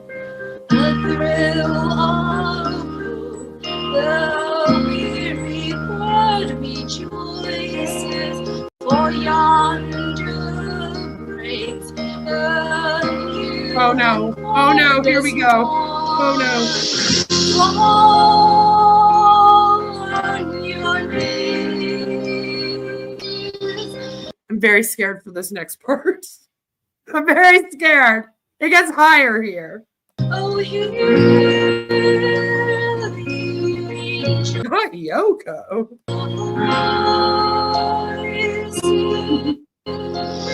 Worst product ever. Oh, karaoke. Throw it in the trash.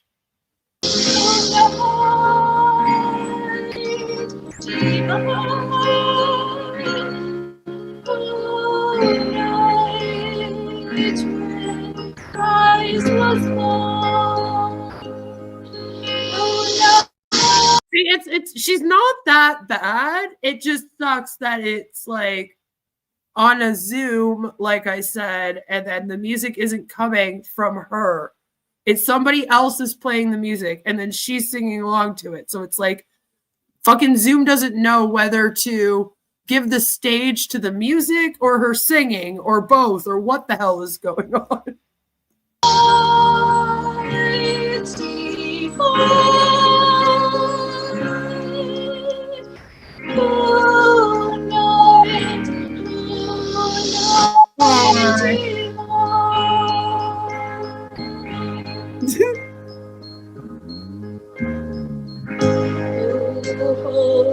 Also, why is Julie the only one that goes full screen when she's singing? Is it because she's the host? Hi, May. the stars are brightly shining. It is the night of our dreams. He'd come out and be like, awful, off the stage. Dear Savior's birth. Long lay the world. Like, I thought I heard 2 cats screeching. In sin and terror pining, till he appeared and the soul felt a stir. Ah, what was that?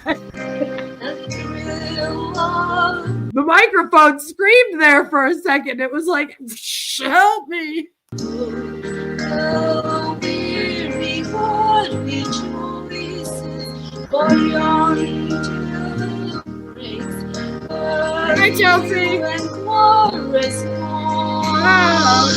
oh,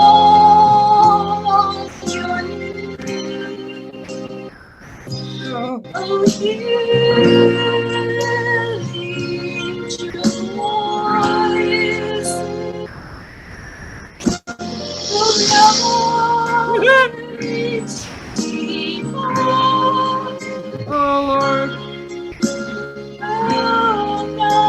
The video's like messing up on her. Poor Julie. I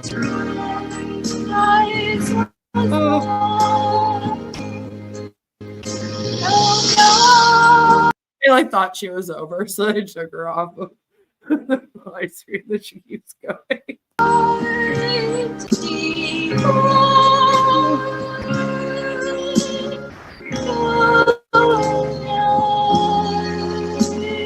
Yeah, the guy that was plugging his ears, he just straight up left.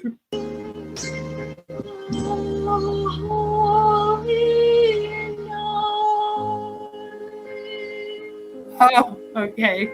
Good job, Julie. Good job. Tries to say nowhere, nowhere, nowhere, nowhere. I'll let you all know my entire family is from Quebec. My parents both graduated from McGill University. My mother with a master's in neurophysiology and my dad with his PhD in chemistry. Most of my family is French. Most of. I grew up doing French immersion in public school. I used to be completely fluent. I've lost a lot of it since then because I'm like going on 40 and have barely used it. But the one thing that you never forget when you learn French is a lot of the songs that they have for holidays. All right. I don't remember this one. At least not like this. Just wanted to say. No clue what the fuck this bitch is singing. Nowhere, nowhere, nowhere, nowhere, nowhere. Sa maman l'appelait Jésus. C'était un prénom connu. À présent connu sur terre, ce petit bébé Jésus. All right, can we get Julie back, please? Could we really? Yeah, Noel. Noel is Christmas in French. So like she's got the right word. I just don't know what song she's singing about Noel, because I don't know this version at least. Nowhere, nowhere. Join us for an Onpassive Christmas, only on Animal Planet. Nowhere, nowhere, nowhere, nowhere. Kind of sounds like she's saying nowhere, nowhere, which is the answer to the question, where is Onpassive going? Nowhere, nowhere, nowhere. Yeah, I'm ready to turn her off and ask for John Barilla and Julie to come back. Right? Oh, we're not done? Who's encouraging this? Nobody looks impressed. Né, que cet enfant Jésus est né, il est né à Bethléem, et c'était un tout petit bébé. They made a whole video for this woman celebrating her. Nowhere, nowhere, nowhere, no. It sounds like she's saying nowhere, nowhere. Nowhere, nowhere. Thank you. This is Ash's naughty list punishment. He locks them in a room with Marcienne and just has her sing Noel. Oh, bravo, Marcienne. Little jingle bells. Kick her off, boys. Jingle Bells! And I believe this is one of the songs where they actually do a full sing-along. Great news. Except they're told to keep their microphones muted. Kick her off, boys. Ah. Bluegrass style, that is. Dashing through the snow in a one-horse open sleigh. O'er the fields we go, laughing all the way. Ha, ha. Bells on bobtails ring, making spirits bright. What fun it is to ride it. And then if you watch John Barilla, he is completely not singing with them at all. It's great. I'm glad he stayed muted. Although you'll notice, not all of them do. Sing a sleighing song tonight. Oh, jingle bells, jingle all the way. Oh, what fun it is to ride in a one-horse open sleigh. Hey, jingle bells, jingle all the way. Oh. No, this one here is from 2021. And yeah, it is, Lynn. Any updates on Rob? Not recently, since we heard that he was starting to get better. Oh, what fun it is to ride in a one-horse open sleigh. A day or two ago, I thought I'd take a ride. Jingle bells, scammer smell, Onpassive does as well. And soon Miss Fanny Bright was seated by my side. The horse was lean and lame, misfortune seemed his lot. We ran into a drifted bank and there we got upside. Oh, jingle bells, jingle all the way. Woo! Oh, what fun it is to ride in Yeah, we having fun? a one-horse open sleigh. Hey! Jingle bells, jingle all the way. Oh, what? Yeah, if you thought it was bad listening to Julie and the music fight for the mic, watch all these people do it at the same time. Fun it is to ride in a one-horse open sleigh. A day or two ago, the story I must tell. I went out on. Baron's like, my husband used to be a professional opera singer, and I have a lot of musical training, including voice. I'm about to snap. The snow, and on my back I fell. A gent was riding by in a one-horse open sleigh. He laughed at me and drove away. Oh, jingle bells, jingle all the way. Oh, what fun it is to ride in a one-horse open sleigh. Hey! Jingle bells, all the way. He starts doing a remix. Oh, what fun it is to ride in a one-horse open sleigh. Now the ground is white. Go in while you're young. Take the girls along and sing this sleighing song. Just bet a bobtail bay. 240 as his speed. Hitch him to an open sleigh and crack, you'll take the lead. Oh, jingle bells, jingle all the way.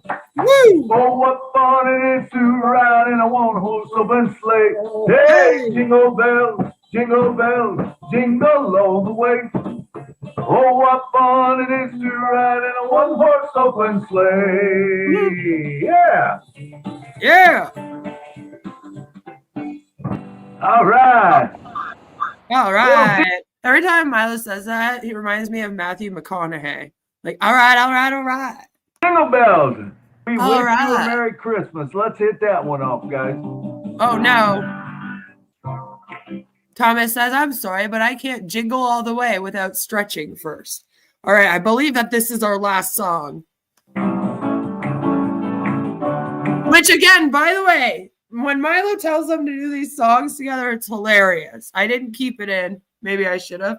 Because he's like, now everyone else mute yourselves, but then sing along with the song with me. And then a bunch of them don't end up muting. And it ends up being fucking hilarious. But you're like, a sing-along on mute? Okay.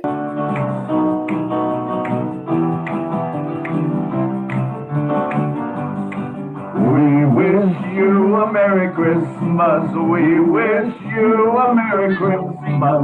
We wish you a Merry Christmas and a Happy New Year. Good tidings we bring to you and your kin. Good tidings for Christmas and a Happy New Year.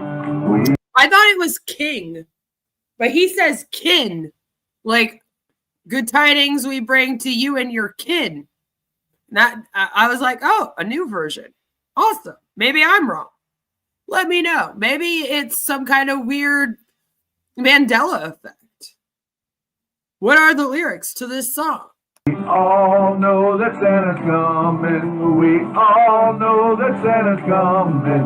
We all know that Santa's coming. And we will be here. I know. Good thing you can count on Santa, because you sure as hell can't count on Ash. We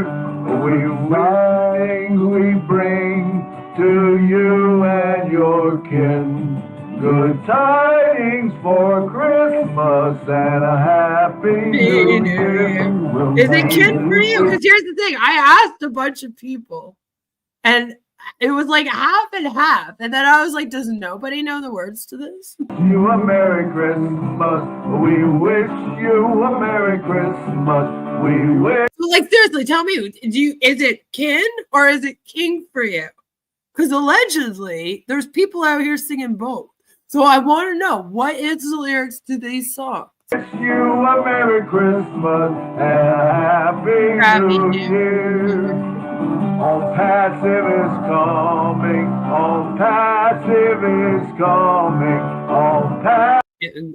Little did they know, it would be another few Christmases and Onpassive would still not come. And then Sweet Goth hits us with a to you and your kink. So I don't know, maybe it will come. Onpassive is coming and soon it will be. It's only king when Elvis sings the song. Here.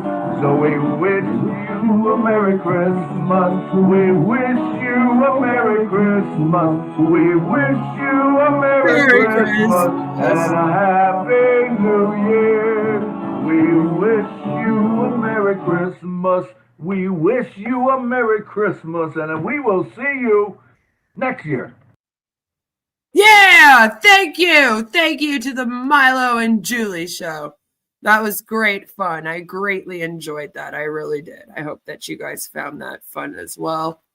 I think that singing is great fun. And then, of course, I also needed a reason to have this meme. That the whole human race should go down on its knees. Come, son of Jarrell! Kneel before Zod! Because I said so. Yeah, if you ever wonder what's wrong with me, my brain is just full of like Kevin Smith and South Park and Robot Chicken. So that maybe explains it a little bit. You know? Great fun. Great fun. Let's get into the Christmas cheer. Love in the air, it's a magical night. Friends and family all gathered near. Onpassive spirits bring so much cheer. See you next year. Was that a threat? Maybe. Maybe it was. You're also saying kid. It's interesting how everyone's saying kid. Seinfeld, Family Guy, and The Sopranos. My brain. Oh, we wish you a happy Onpassive is the Hyderabad office, which they no longer have. What the fuck was that? Oh my god, I'm so sorry. That was the scariest Santa I think I've ever seen in my fucking life. No. No, I don't think I've ever seen Santa like that. That was a bit too much. A horrifying Santa. See, that one didn't have a mask. I like that a little bit better. A little bit better. Christmas cheer. This has been testing my sobriety. I'm sorry, Joe.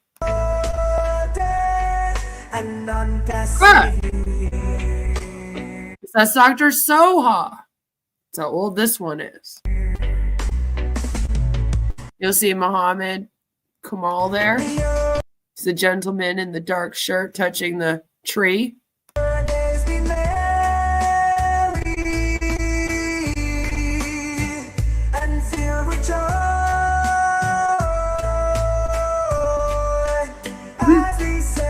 It is like shows I'm like walking through too. It's nothing extra exciting. Well, besides the Santa coming out with the mask and horrifying us, that is. Pretty good little Christmas party. It's too bad that Ash spent so much money putting on things like this and didn't pay his bills or his employees.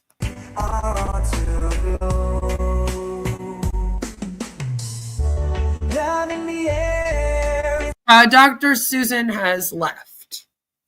I did a video about it. Dr. Susan has moved on to new things.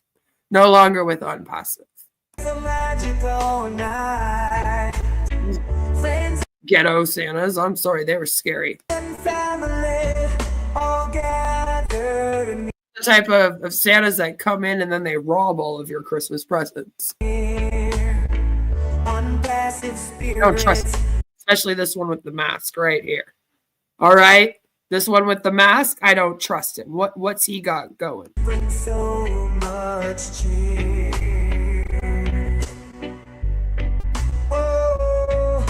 we wish you. They got her like dollar store candy. Yeah, I think it's chocolates. Dr. Susan left when Muhammad Nizal left. Right around that time, yes. Yeah, it was.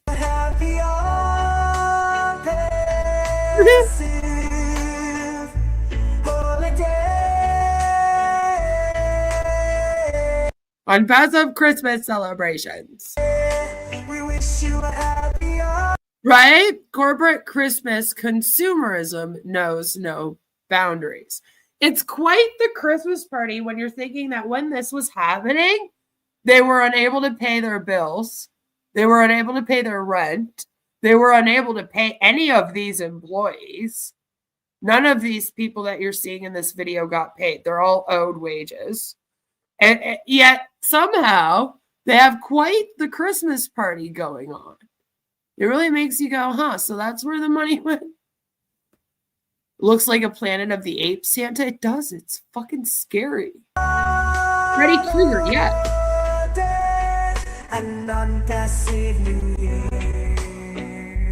Look, they have carolers and everything going on here.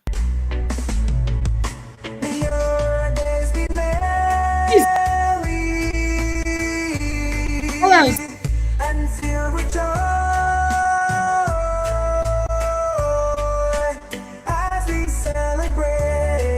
See, like, there's a lot that's gone into this. Like, wow. Kind of crazy, man. Kind of crazy. But I wanted to show that to you because I find it interesting to look back and go, huh. So is that what you spent money on instead of like your bills and paying your employees and stuff? Because it would have been better to spend money on that. I'm just saying. I'm just saying, guys. I think it would have been better. So it is time for us to play a little bit of a Christmas game. I hope you guys are in game spirits. I hope that you are ready to play a Christmas game because we are going to be playing tonight. I hope all of you are ready. We're going to be playing It wouldn't have been 2023 because Christmas 2023, they weren't partying like that hard. I think it was 2021 or 2022. In it to win it. Yeah. You got to be in it to win it. In it to win the games. But we're going to be playing a game right now, and it is called Santa's Bluff. The Santa mask costed $20,000. It costed $108 million. That's where the money went. All for that. So we're going to be playing some Santa's Bluff. It's a very easy game. If you haven't played it, don't worry. I have instructions for you, as always. So let's test your knowledge about Christmas and all things related to it. And slightly a couple things related to Onpassive. This trivia game is called Santa's Bluff. The main rule of the game is easy. You guess whether Santa's trivia is true or a bluff. Consider it the naysayers version of trivia. Queen, I'm Queen. I will read the trivia question, and you'll have about a minute or so, depending on how quick you all are, to put your answer in the chat. Each person who guesses correctly gets 1 point. So you have to say either true or bluff. I'm going to read out something to you, and then in the chat, you write true if you think it's a true fact, or you write bluff if you think it's untrue, obviously. Each person who guesses correctly gets a point. The person with the most correct guesses wins, like usually with games, Are you ready? Are you ready to play? I'm ready. Are you ready? I hope you're ready. They changed everything in this silly StreamYard again now. Now I'm having a hard time finding everything. So, let's get into it. You can TP if that's for you. If you want to do that, I don't know what you're talking about. Sweet Goth is ready. Bay May is ready. Ram Avatar. That sounds like a fake name, I'll be honest with you. Says, hello everyone Onpassive family members. Namskar, heart, and congratulations everyone Onpassive family. Merry Christmas and Happy New Year 2025. Lovely. Got my game finger ready. Perfect. So let's get right into it then. Round 1. The name Teddy Bear originated from a Christmas children's story where the main character is a bear named Ted. Is this truth or is it a bluff? Did a story for children name a bear Ted, and then that is where they got this from? Is it truth or is it a bluff? Violet says bluff. Joe agrees. May agrees. Sam says true. Sweet says bluff. Bluff. Chris and Baron and Takara say bluff. The answer is, it is a bluff. Yay! Most of you guys got it right. Most of you. So the name Teddy Bear actually originated from a president in the USA. So if you're in the USA, you need to know this. It's good to know. It was President Theodore Roosevelt, who allegedly refused to harm a bear during a hunting trip, and people called him Teddy for short. So he loved bears. People called him Teddy. And due to these things, when the teddy bear was created, they said, well, let's call it a teddy. We'll call it a teddy after Teddy Roosevelt. Which I was like, that's interesting. I didn't know this information. I learn new things every day. Chris even says, named after Teddy Roosevelt. That's right. Some new useless info for the brain. Exactly. That's what we do here. Okay, on to the next round. Round 2. Christmas cake can last for months or even years. Many families set aside their Christmas cake to be eaten during Easter. Christmas cake is probably the only thing at Christmas that I'm not a big fan of, I'll be honest. It's not my favorite. It's not my favorite. I am not one of those families that is making Christmas cake and then putting it in the freezer or fridge until Easter. But maybe you are one of those people. Meme says this is true. Thomas agrees. Takara agrees. Sam says this one's a bluff. Sweet says it's true if frozen. So there's stipulations. Darren says it's true. Joe says it should be no, but people do. So you're passing? You don't know? Joe's like, I'm not even answering this one. And Violet says it's true. Chris also agrees. I think there are only 20 fruitcakes in the whole world and everyone keeps swapping them. Oh my. This is true. Christmas cake can last for months or even years because of its alcohol content. This cake is a perfect dessert for long travels. And this cake actually goes all the way back. All the way back. It's probably one of the first cakes that was ever created. And the reason for that is because since it's made out of alcohol, it would last a long time. So if you were going to travel for several days, which they often did way back in the day, to go and visit friends, family, and etc., and you would literally walk for 2 days to get there, one of the only foods that you would be able to bring would be a Christmas cake, because you can cook it before you leave, and then even if it takes you a week to get to your destination, it would still be good. So I was like, wow. I personally wouldn't do it. I'm scared of old food. Old food horrifies me. Mold horrifies me. But, you know, you do you. Christmas cake, cockroaches, and Twinkies. That just sounds like King Cobra's house during the holidays. Honestly, that's what that is. Yes, you were kind of right, but not on the stipulation. To be fair, though, these days, most people probably do freeze it if they are going to keep it and probably don't leave it out like they did back in the day. You know, your neighbor made it for you and she was very generous with the alcohol. Nice. I would probably need alcohol in order just to eat the cake first, so I guess it helps it has alcohol in it for many reasons.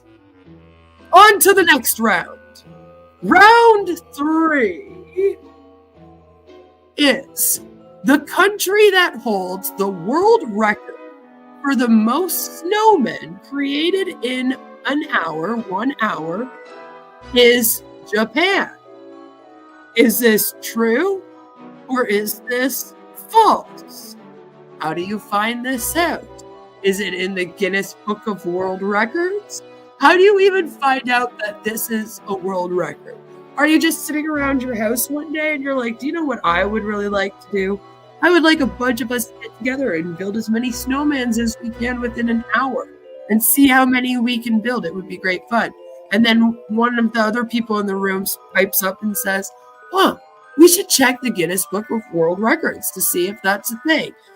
And then somehow they literally end up going, yeah, let's break a world record. You know what I mean? Like, I'm always like, how did that come about? How did we get there? What happened? that got us. You know? True. What the heck? Sweet says probably true. Japan are record holders for everything. They do have a lot. Very true. True. Totally guessing. Hey, that's what this is about. Sam says false. It's Saudi Arabia. You may be right, Sam. You may be right. Although their snowman is made out of sand. Bluff. It's snow Godzillas they made. Not snowmen. Got that part wrong, did they? Truth. Sounds true. Baron says true. It actually is true. Japan was able to create 2,036 snowmen in just 1 hour. And they did this with the help of 1,406 people. That's a lot of fucking snow, okay? Even too much for me here in Canada. But wow. Wow, right? And again, how did they come to the conclusion that this was a world record that they wanted to break? A fun one to break, though. Although, have you ever built a snowman? Because it's a lot more exhausting at my age now than I remember it being when I was a kid. But maybe that's just because I'm old. That could be it. It's a lot, right? Woohoo! 2,036 snowmen built in 1 hour, 3 years before the start of Onpassive. And has Onpassive built one snowman? Or anything for that matter? Have they built anything at all? In any way? No. Do you want to build a snowman? Don't get me started. I have a 10-year-old. Luckily for me, she was a little bit late for the crazy Elsa time. There was a time where every mom was like, I never want to hear that song again. When the movie first came out, the kid was too young for it, but then the second that she could become obsessed with it, she did. Great fun. Great fun. I remember her asking me to sing it for her all the time. I know it off by heart, damn it. Hard to do in South Africa. Very true. Well, I guess we knew it wasn't there either, right? And KFC was for dinner. That's right. That's right. Hello, sir. Here in Birmingham, Alabama, we have the world's largest iron ore statue. When you have the only iron ore statue, you've got the world's largest. Yeah, I wonder if they broke the record and took it over because somebody else held the record, or if they were just the ones that created this. And if they were the ones that created it, again, how did we get here? How do we get here? It's just weird. Next round. Truth or bluff? Christmas decoration would not be complete without a mistletoe wreath on the door. This tradition is rooted in a Roman tradition. Were the Romans like, hey, for Christmas, we want to put mistletoes on the door. So let's do that. Let's put mistletoes on our door like a wreath. And it's funny because I hang a wreath on my door every Christmas. Every single Christmas. And I have one that I've had for years now. Years. Over decades. Probably 2 decades now. Since I was first out on my own. I'm old. So, and I was like, I have no clue about this, And I was like, I put a fucking wreath on my door every year. I don't even know why. True, Thomas says. Joe says truth, but he doesn't seem to be sure. No. Are you asking or? May agrees. Sweet Goth agrees. And Serene says true. Pagan. Everything is stolen from the pagans. I mean, let's be real. This is actually a bluff. It's actually a bluff. Because the tradition of decorating doors with mistletoe wreaths can be traced back to the traditions of the Celts. So it came before that, before the Romans. It was a tradition long before. Very interesting. Very interesting. False. It's the Onpassive icon on top of the tree. Yes, we do, right? Exactly. It's a good one. Yep, but it isn't a Roman tradition. So we'll let them steal it. That's all I'm saying. Round 5. Truth or bluff? When cut down, Christmas trees can still consume 1 liter of water a day to thrive for the next 5 to 7 days. I mean, some people don't really put up Christmas decorations until a few days before Christmas because they get a tree. Is this because it really only looks good for like a week after you put it down? Or is it because they do everything at the last minute? What do you believe? Sweet says they're plants, so I'll say true. They are trees, right? Nani says sounds like a tree. Violet agrees, true. May says true. At least it always seemed true at our house. I think I've only had a real tree like twice in my life, to be honest. True, Thomas says, and Chris says true. Joe agrees. Sam says false. Marty's tree lives on hot air and farts. True, Baron says. So does Marty. True. That one's true. I'm not telling you the answer yet. But Sweet Gus is true. Yeah. Marty lives on hot air. Chris says it's true until the dog drinks all the water. Yep, that would happen. That's why I didn't have a real Christmas tree for many years. It was because I had dogs and they would tear it down. It was hard enough with a fake one, but what I did when I had the dogs is I had a smaller tree and I would put it on the table, on like our dining room table. It would sit on that, so that way we could have it decorated for a few days. But I'd always have to wait till the last minute. But I have a Christmas tree that's been in our family for ages. Ages! It was my grandma's Christmas tree. And so my family just kind of passes it down. This is true! That's right, everyone, it's true. Christmas trees can be compared to flowers, like Sweet Goss did. When they are cut, you still need to water them to keep them from withering.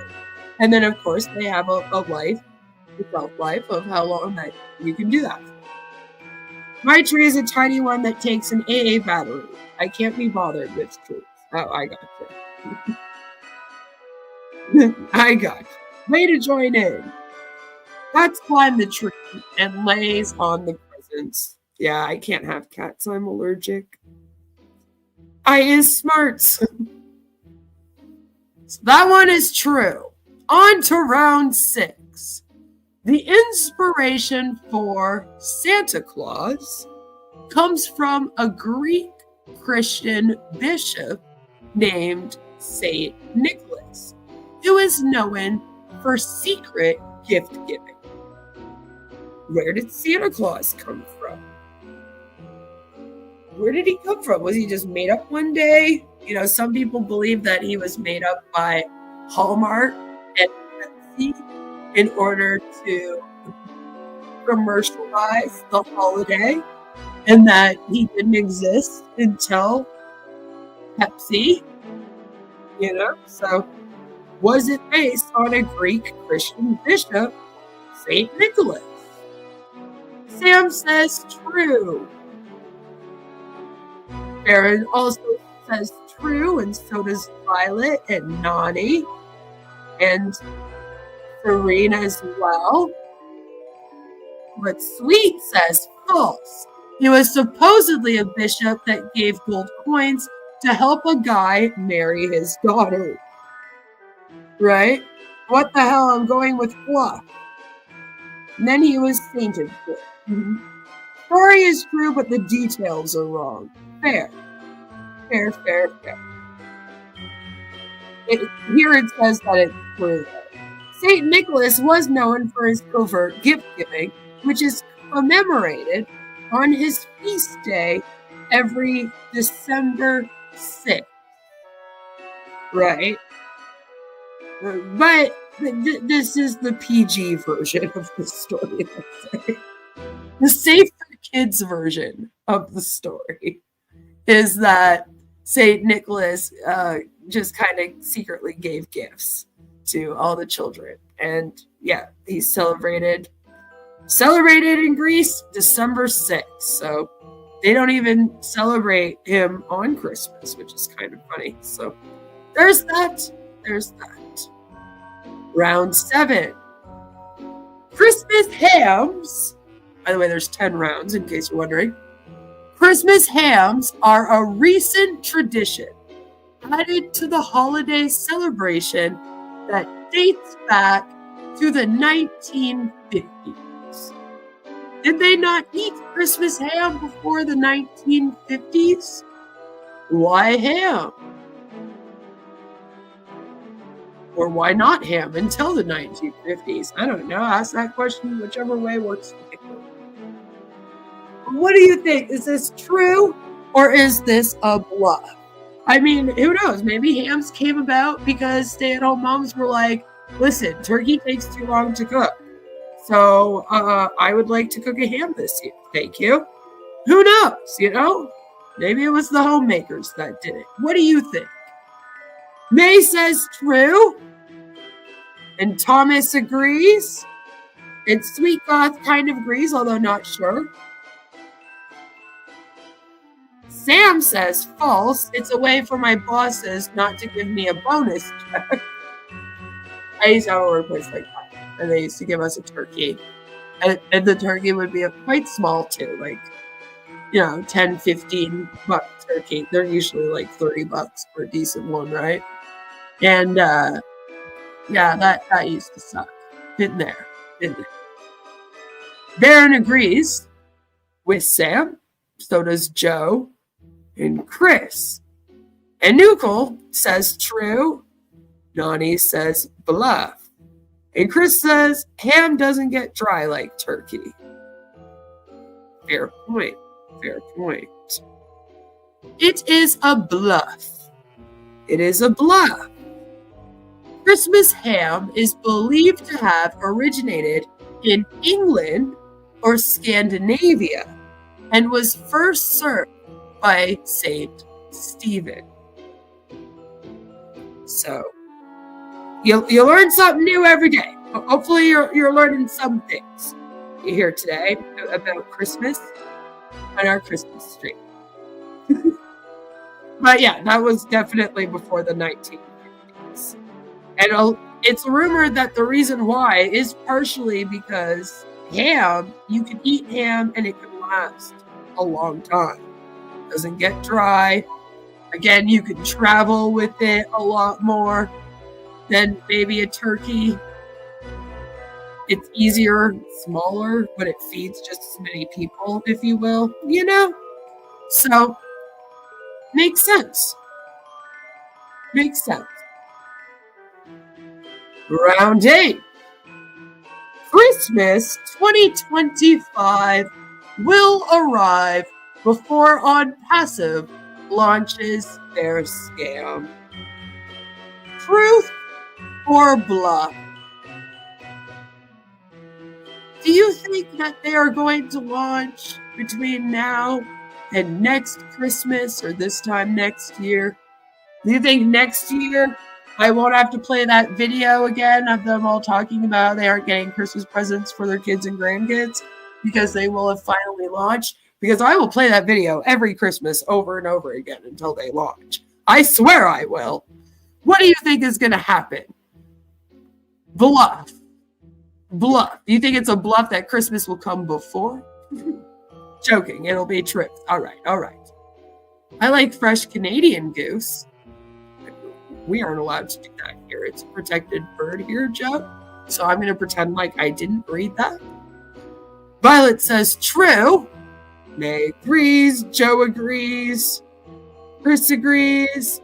Baron agrees. Nani agrees. trick question. It's always been a scam. Launch. Before they launch the scam. You think it's a bluff? You think it will come between now and this time next year? It's a trick question. What will they consider a launch? A real launch?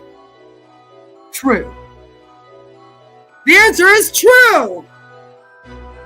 The answer is Onpassive hasn't the resources to launch until after April 2026 when they face the SEC, Security and Exchange Commission, in court. It will be unable to launch without a merchant before then. So if you thought it was going to launch before then, I'm sorry to say, it probably will not happen. A merchant will most likely not want to work with them until they figure out their fraud case and their finances and owed bills. And all of these things probably won't take place until at least that day. So there's that. Yes, they will still be broke. Christmas 2025, we'll still be waiting for that court case. Round 9. Canada and the USA don't, as in do not, celebrate Christmas on the same day. What do you think, Alps? Alps always teases me about being Canadian. Do you think that we celebrate on different days? I mean, there are holidays that we celebrate differently. You guys do Veterans Day, we do Remembrance Day. They're on different days. Our Canada Day is different than your 4th of July, right? Because we celebrate our country on the 1st of July. And Thanksgiving is not celebrated the same in Canada and the USA. Right? So it's not the craziest thing. It's not the craziest thing. Sweet says Bluff. And Joe agrees. May think she's agreeing, but she's not quite sure. Not quite sure. Serene says it's true. Thomas is like, this one's a bluff. Sam says true. Baron says true. Violet says it's a bluff.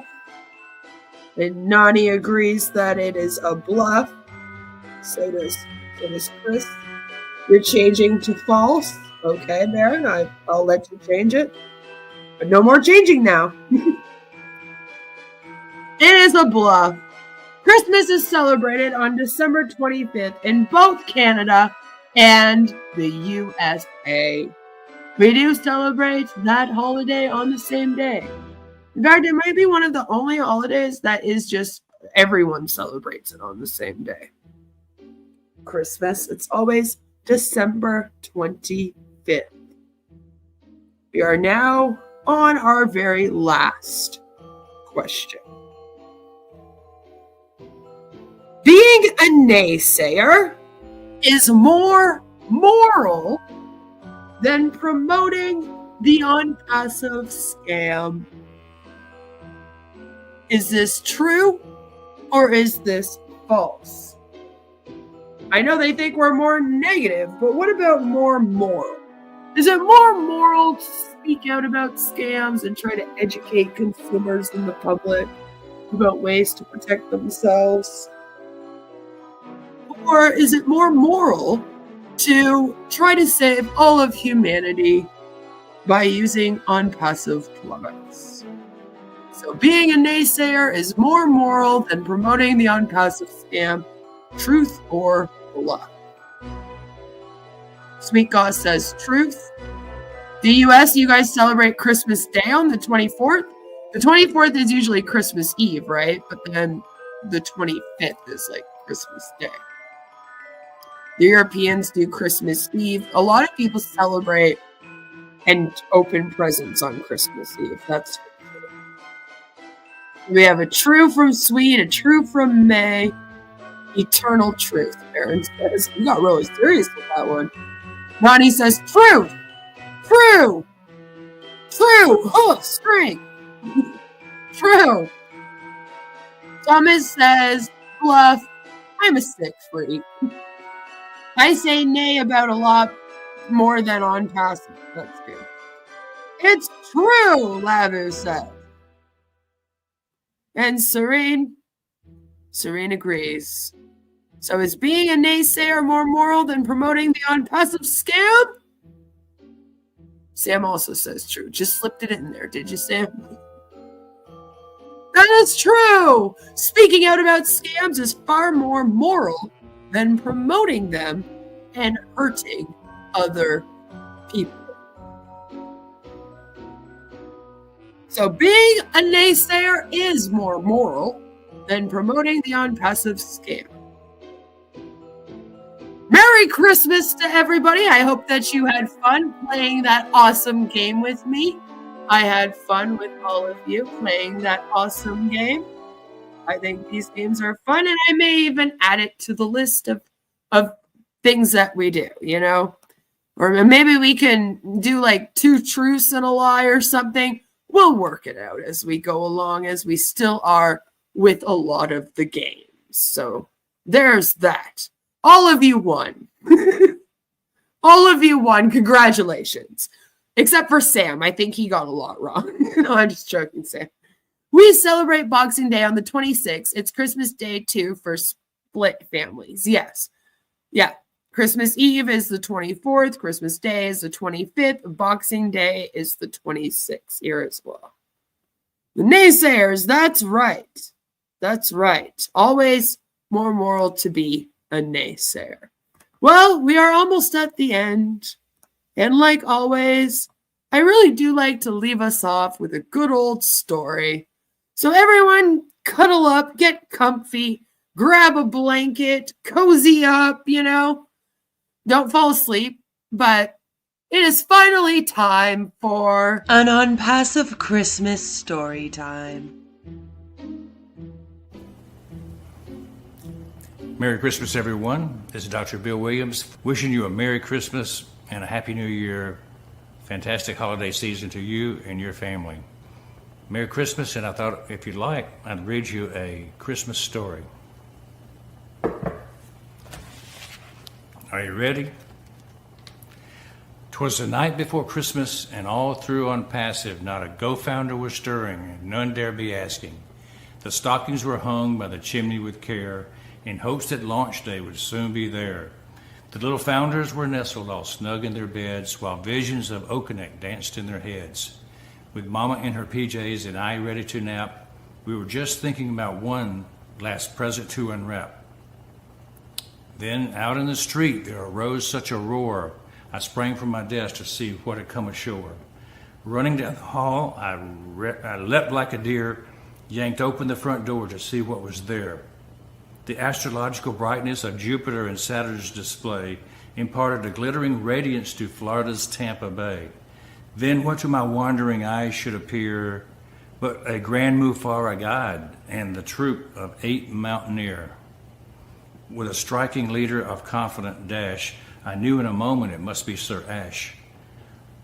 Less rapid than turtles, the climbers they came, and he praised and lauded and called them by name. Now Cindy, now Michael, now Jeffrey and Ken, own Gerstminder, own Marty, own Mikey and Dan, to the top of the mountain, to the top of them all. Now plod ahead, plod ahead, plod ahead all. As iPhone batteries fade and Wi-Fi flutters, when webinars begin, Cindy greets the others. To the mountaintop they go, decrying a new worldview, with their rucksacks full of laptops, and Sir Ash too. And then in a twinkling I heard in December the hoping and praying of each new member. As I opened the door and peered all around, into the room Sir Ash came with a bound. He was dressed in climbing gear, he looked bold, and his eyes and his hands were grasping certificates of gold. A bundle of laptops he had flung on his back, and he looked like a miner just opening his pack. His eyes, how they saw through you, his mind so bright. His stories were sagas, his words so right. His explanations of portfolios warmed up the crew, And then playful moments led to friendships anew. The timing of the launch he held tight in his brain, and none of the leadership council dared ask again, because the time to make perfect, to make right, is known only to those who bask in legal light. He was happy and charming, a right jolly old soul, and I smiled when I saw him understanding his goal. The conviction in his eye and the grip of his hand led me to know the solid ground on which we stand. He spoke encouraging words, taking time to befriend, and answered all the questions, always staying till the end. And laying a finger aside of his temple, exalted the assembled founders to lead by example. Reaching into his pack, he pulled out many boxes, and naming the winners, he produced over 30 laptopses. When asked why he did it, he merely explained, "It's always Christmas for those who are acclaimed." Then he sprang to his feet, to his leadership team gave a whistle. Away they all flew like a SpaceX missile. But I heard him exclaim as he rocketed out of sight, "Happy Christmas to all, and to all a good old night." Merry Christmas, one and all. Here we come, 2021. It's going to be the happiest new year in our entire lives. I'm glad we could share it together. Good night. An Onpassive Christmas story time. Thank you, Bill Williams, whatever your name is. Thank you so much for reading us that wonderful Christmas story. It's just too bad that it is 3 years later and Onpassive still has not launched. And you are once again celebrating Christmas waiting around. Thank you, Violet, for the 350. Thank you for a great year, Queen. You're welcome, as always. And I do hope that all of you have a fabulous, amazing holiday season. This is the last time that I am going to be doing a live stream with all of you before the Christmas holidays. On Monday, I will be releasing an anti-MLM video to celebrate Christmas as just like a woohoo, let's go. It's going to be very r/anti-MLM like. So please do go and watch that. I will post it when I do. But other than that, I'm not really going to be around until after Christmas. And after Christmas, we will be getting together to react to some Bill Larson, because he's definitely going to be complaining about Christmas or doing something at some point, to see how Cece is doing, and also to check in with Onpassive and really see how they celebrate Christmas this year. So I am wishing all of you a very, very Merry Christmas. I hope that all of you have a fabulous holiday. Please do be safe. Be safe and be careful of scams and awful pyramid schemes trying to get you to join them over this holiday season. I love all of your faces. Thank you so much for coming here and for hanging out with me tonight. Thank you for all of the support that you have given me throughout this year. I'll be on again. We're going to also be celebrating New Year's at some point together. But do have a very, very Merry Christmas. I love you all so much. And I will see you soon with another one. As always, we're in it to win it. Mwah! Merry Christmas, everyone!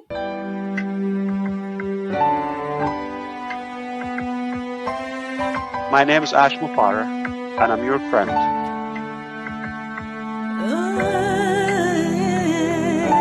My name is Mufareh, and I'm your friend.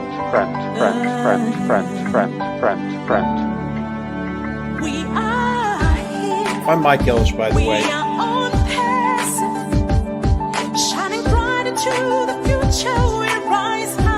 Call me Reverend Jim Jones, okay?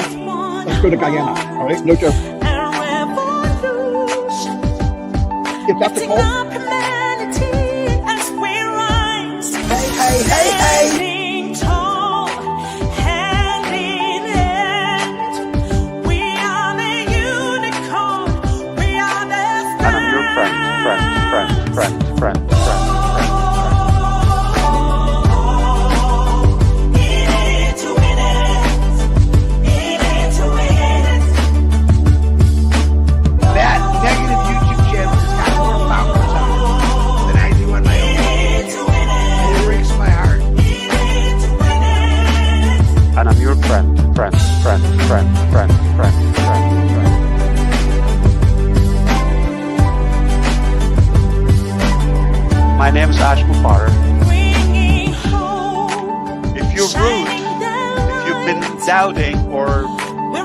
sighing or we know who.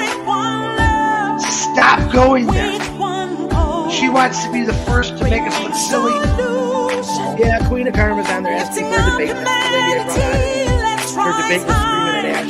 And another Queen of Karma asking about why don't we answer the question about religion. I think we've answered that over and over again. I've been answering them over and over. It's not the answer you want, but only Reverend Jim Jones, okay? Let's go to Guyana, all right? No joke. Alright, this is a great way to start your day. Come here and tune in to crazy talking about your experiences.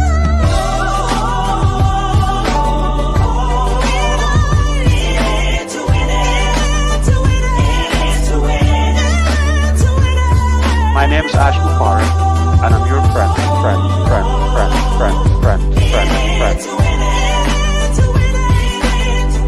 I'm Mike Ellis, by the way.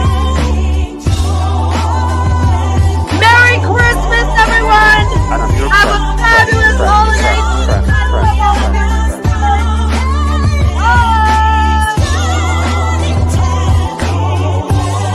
Stop going there.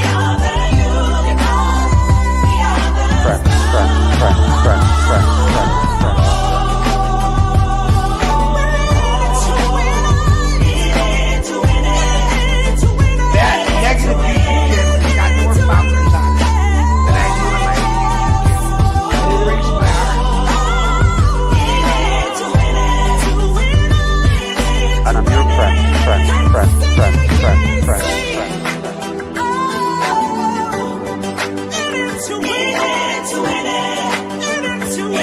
My name is Mufareh. Merry Christmas, everyone! Have a fabulous holiday! Stop going there. Yeah, Queen of Karma's on there.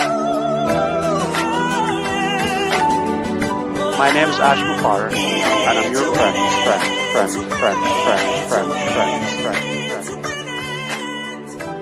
Let's go to Guyana.